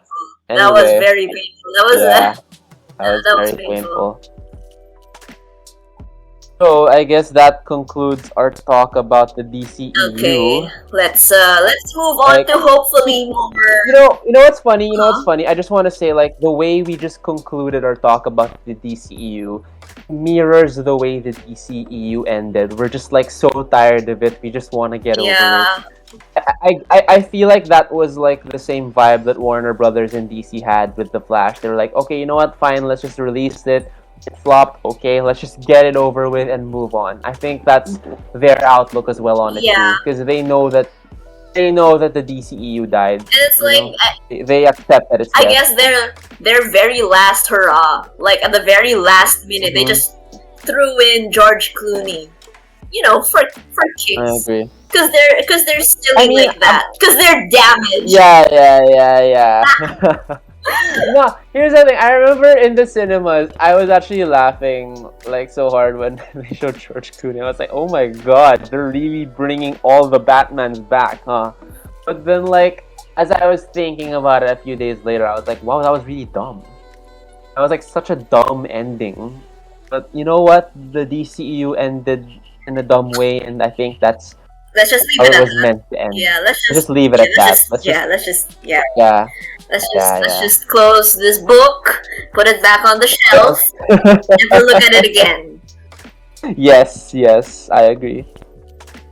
Okay, so let's move on to a hopefully lighter conversation, which Yes. is basically thoughts on the upcoming DCU. So thoughts on the casting so far, what we know so far, and what you want to see and what you don't want to see. Yes. Oh, do you want me to go first, or should you go? Okay, fine. I'll go first.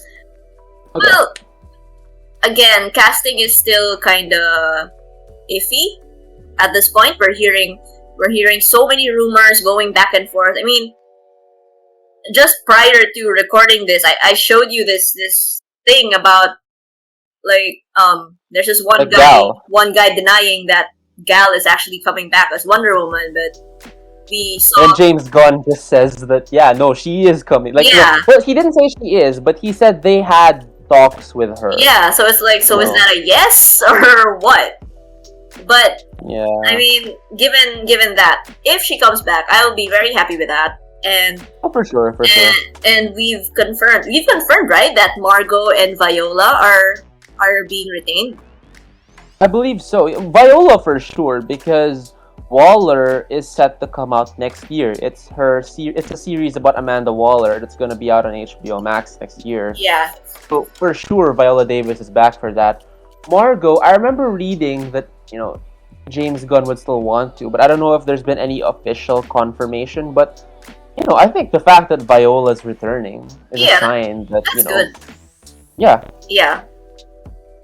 Yeah, and I don't, again, like I usually am with these kinds of things. I don't have an issue so far with any of the casting choices. hmm Yeah, but I am a little traumatized by Jesse Eisenberg. So Hey, in fairness, let's just look at it this way. They've hurt us once before. How badly can they hurt us again this time? you know what? Yeah, the bar is so low. The bar has been There- set there's so nowhere low to that go there is but nowhere up. to go but up. It's Yeah.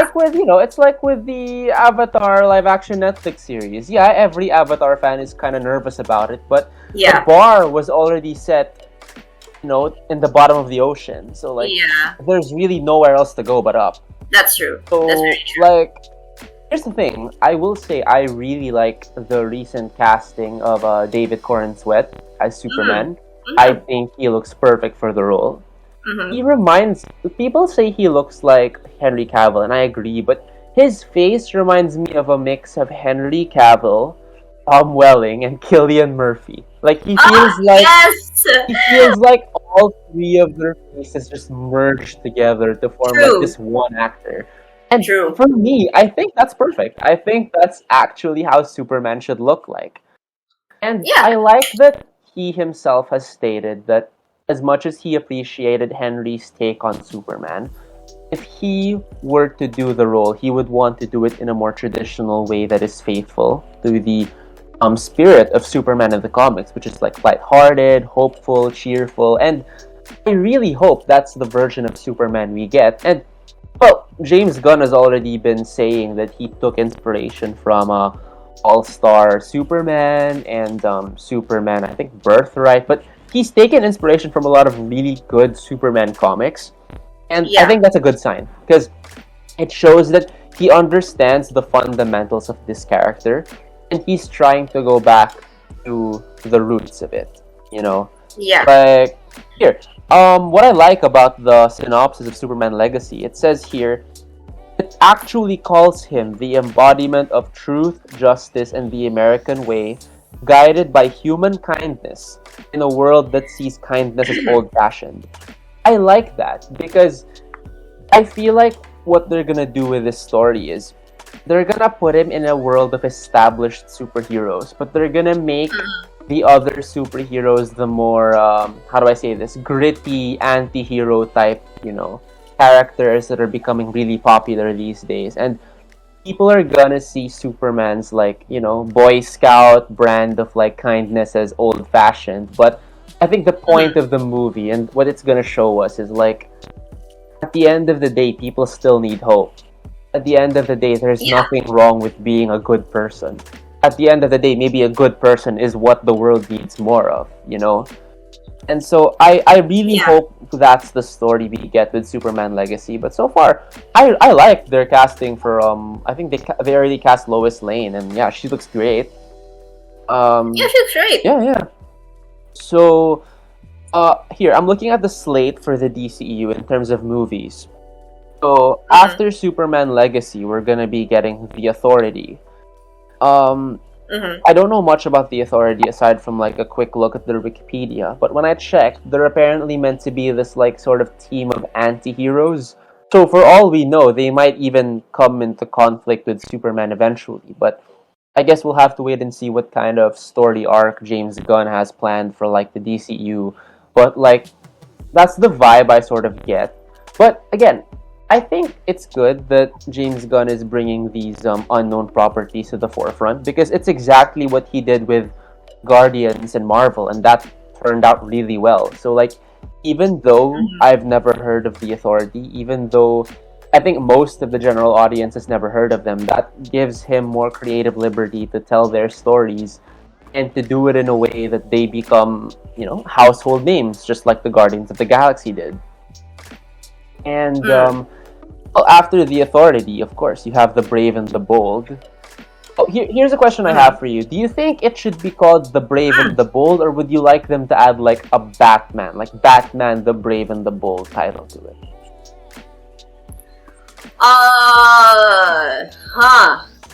That depends on what vision James Gunn is going for. Because if he's going to really liken it to the Batman, the Brave and the Bold animated series, then the Brave and the Bold is fine. But if he's trying to draw in a newer audience, a younger audience who barely even alive during that time, oh man, you're making me feel old. I'm older than you, so how does that make me feel? Well, that is true. Basically, if there will be a nostalgia factor, but I suppose if we're going to stay like super faithful to the Batman branding, then maybe we might have to add a Batman. But at the same time, I doubt it's going to be like. I doubt it's gonna be dark and gritty Batman because we already have that with like, with like Matt Reeves' Batman movie. Exactly, so that's the thing. I mean, I think they know that.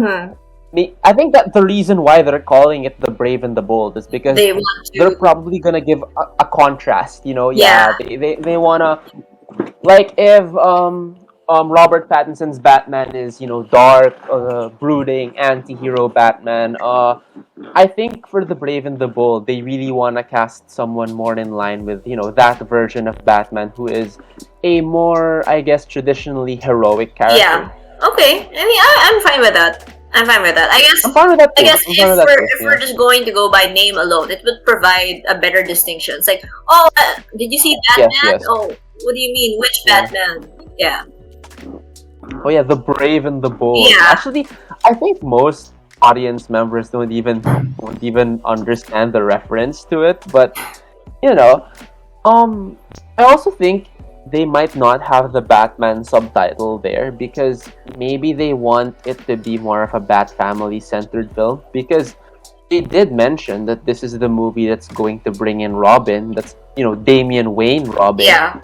So for all we know, at this point, there is already an established Bat family. Wait a minute. Why are we? Yeah, wait. Why are we? Yeah, this should be fine because that's what they did with Man of Steel. That's one of Superman's taglines, captions for himself. He's Man of Steel, so yeah, it should be fine. It should be fine. It should be fine. Yeah, it should be fine. It It should be fine. Yeah. What else? Oh, see, look. Yeah. What else I do they just have? read. I just read what James Gunn described Brave and the Bold as. Uh-huh. The Brave and the Bold is a story of Batman and his actual son, Damian Wayne. Mm. This is based on Grant Morrison's great comic book run. Damian Wayne is my favorite Robin. He's a little assassin who Batman tries to get in line, and so this is the story of the two of them, and the beginning of sort of the Bat family in the DCU. Okay. So this is kind of unique now because he's describing it as the beginning of the Bat family. And traditionally, Damian is usually the youngest member of the Bat family. So it's going to be an interesting dynamic to have him be maybe even the first member of the Batman family. Who knows? Yeah. Well, aside from the slate that we already have, what franchises do you want to see? Teen Titans. Yeah, same. I want to see the Teen Titans done in live action and done well. Done because properly. I will never, ever forgive James Gunn if he messes that up. I agree. I swear to God, we will have a talk. We will have a talk if that happens. But here's my question: Do you think Teen Titans would be better as a film or as a TV series? Well, there was an attempt to make a TV there series. was an attempt. Yeah. Honestly, okay, let's just talk about this briefly since we're on topic. The TV series, again, was generally fine with the casting, but I didn't really understand. Like, it was doing too much. I agree. Like, I don't understand why Starfire had to be like some undercover spy. Why did Hawk and Dove have to have relationship issues and get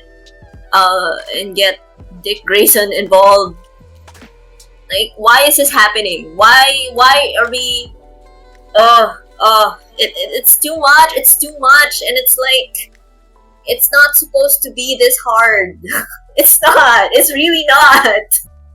It's really, really not. Yeah.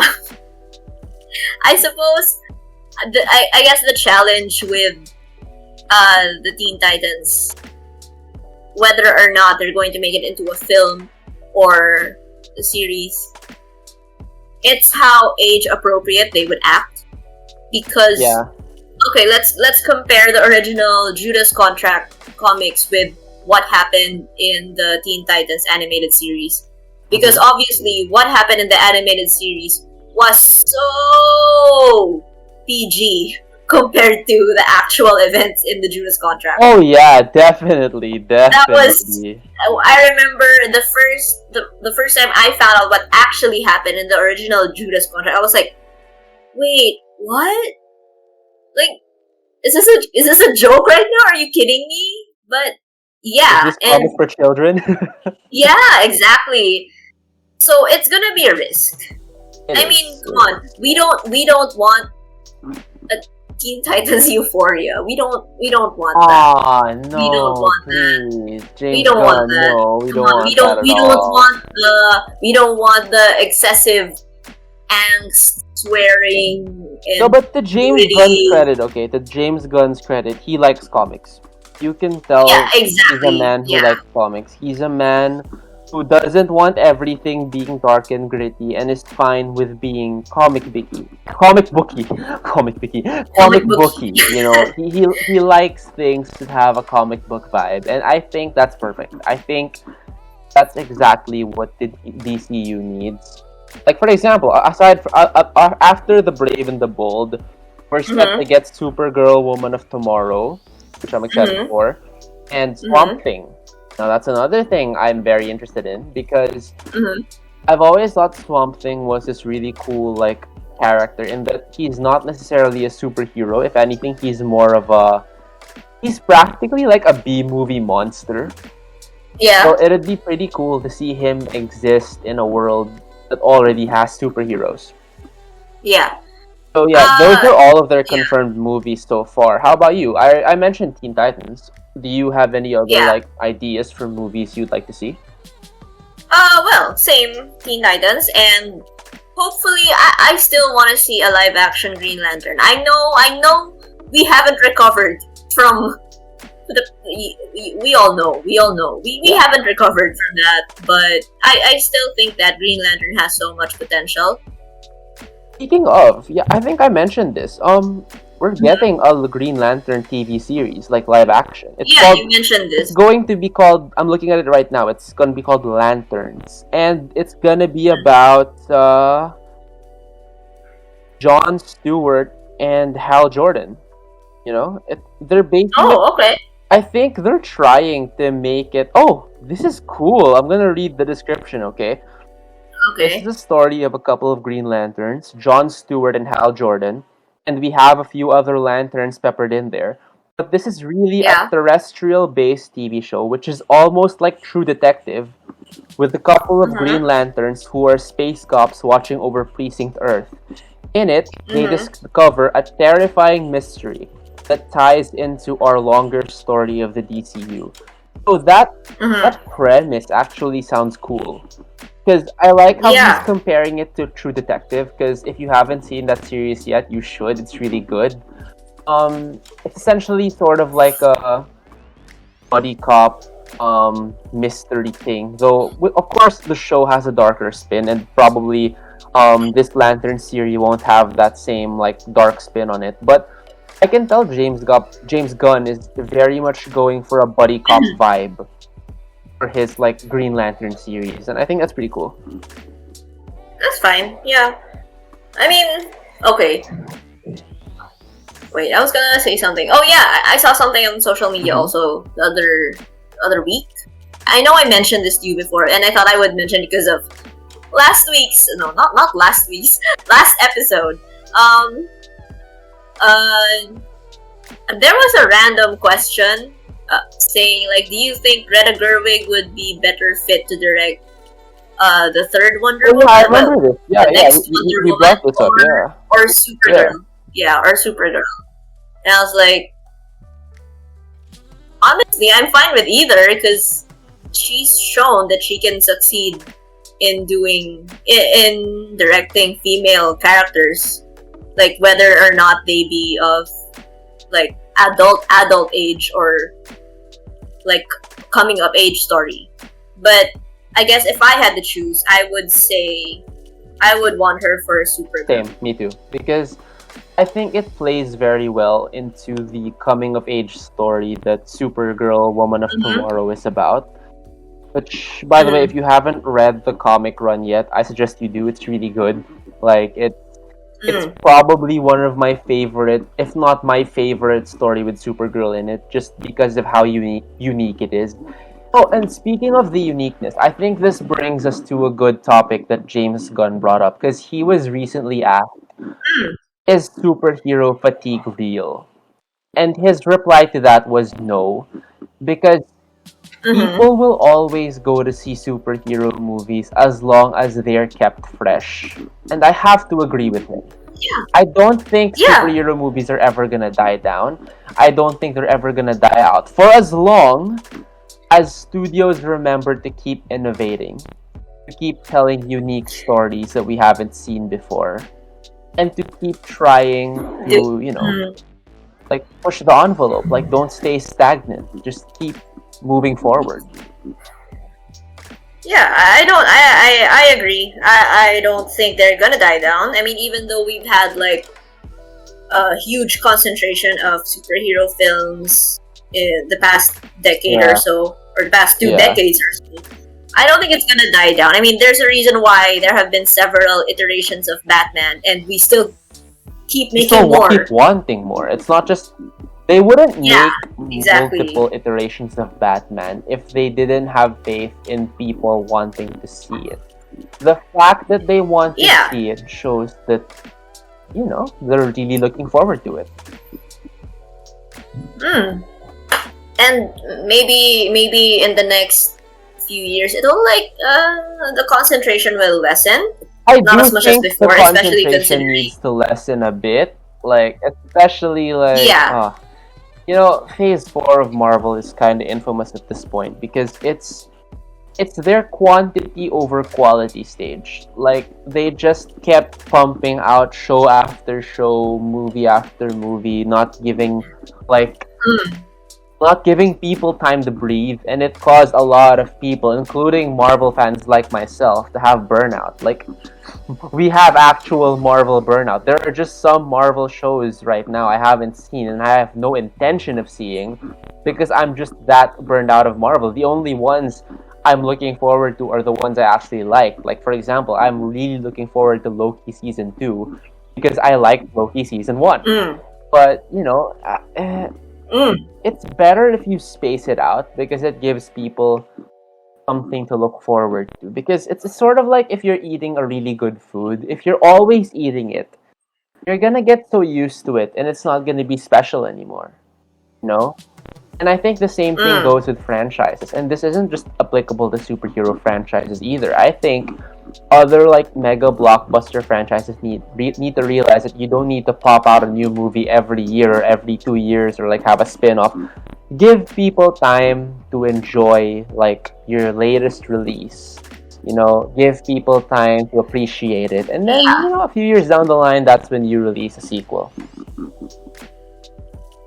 For me, it's better for people to wait and have a really Yeah. well-made film all throughout, like effects, writing, casting, all of that. Instead of I would rather wait than have it sooner but have it in lower quality. You know what I mean? I agree. It's like a video game, like Yeah. a delayed video game has a chance of being good, but a rushed video game is ruined forever. Yeah, that's true.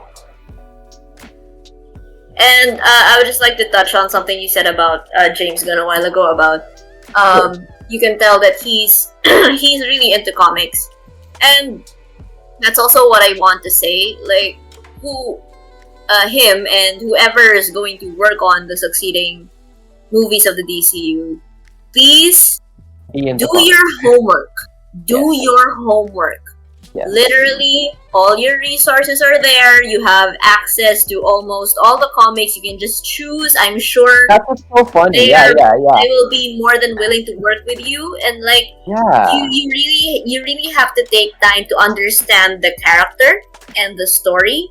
And like you have to understand it before you make a movie. You can't just like, oh, I like this character, but I'm gonna make it. I'm gonna make it. Yeah, I agree. And it's like you don't do that. You Mhm. have to have. You There still has have to be to a have limit. There has to respect. be a healthy limit when it comes Yeah. to making a character your own.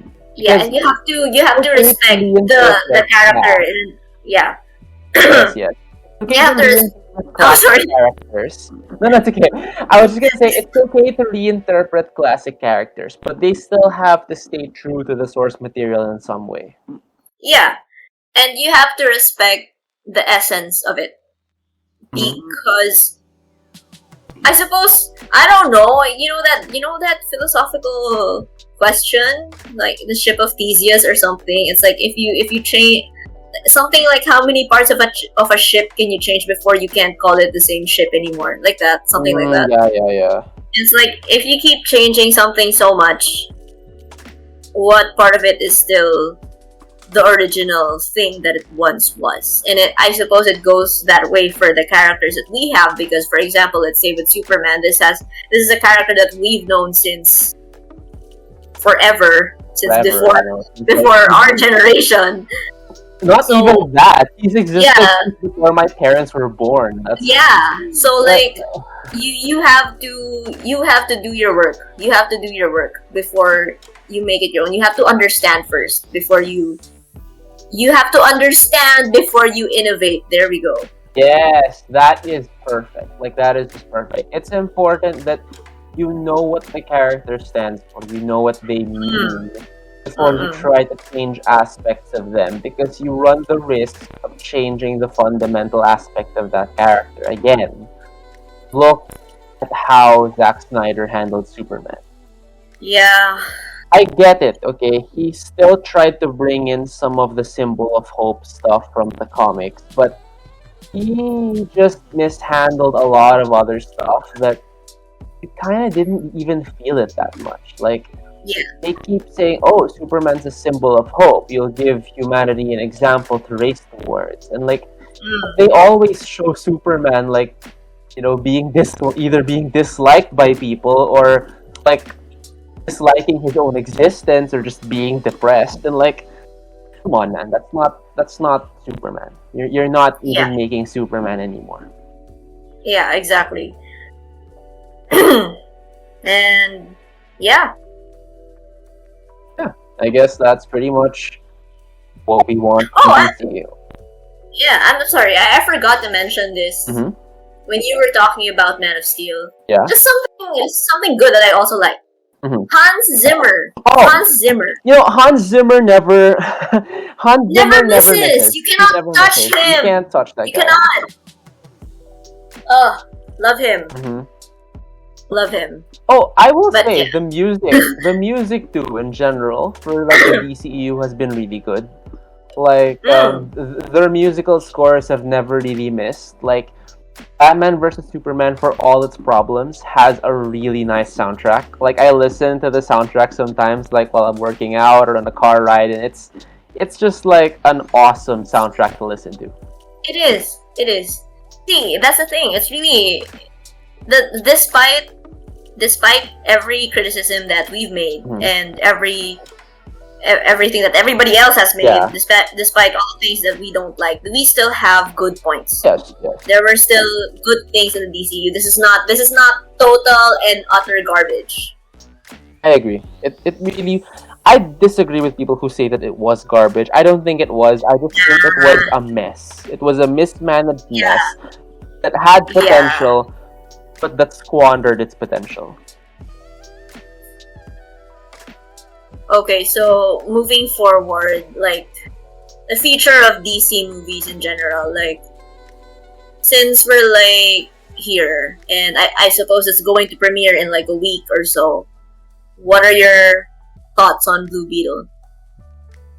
I think it might be a very cliched film, but I'm hoping it's not because I don't know, from the way the trailers make it look like, it really seems like it's just like your run of the mill like origin story. Like I feel like I know what's gonna happen, but I do appreciate the unique dynamic of his family knowing what's going on. Like I think like from what I've seen in the trailers, I like that his entire family is involved this time, and of course, it provides great Latino representation for like the big screen and for superhero films in general. So I hope it surprises me at least, but at the same time, if I'm just entertained, that's fine. It just shouldn't suck. That's it.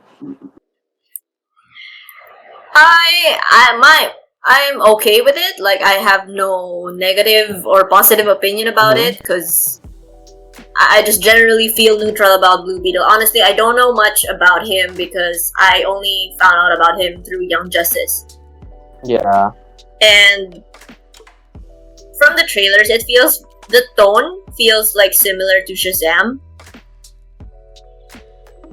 Like the whole family thing, family values, whatever. But at the same time, it has its I mean, own unique flair to it. Like it doesn't really feel like a retread of Shazam. It still feels like its own movie, and I hope that's really what they lean into.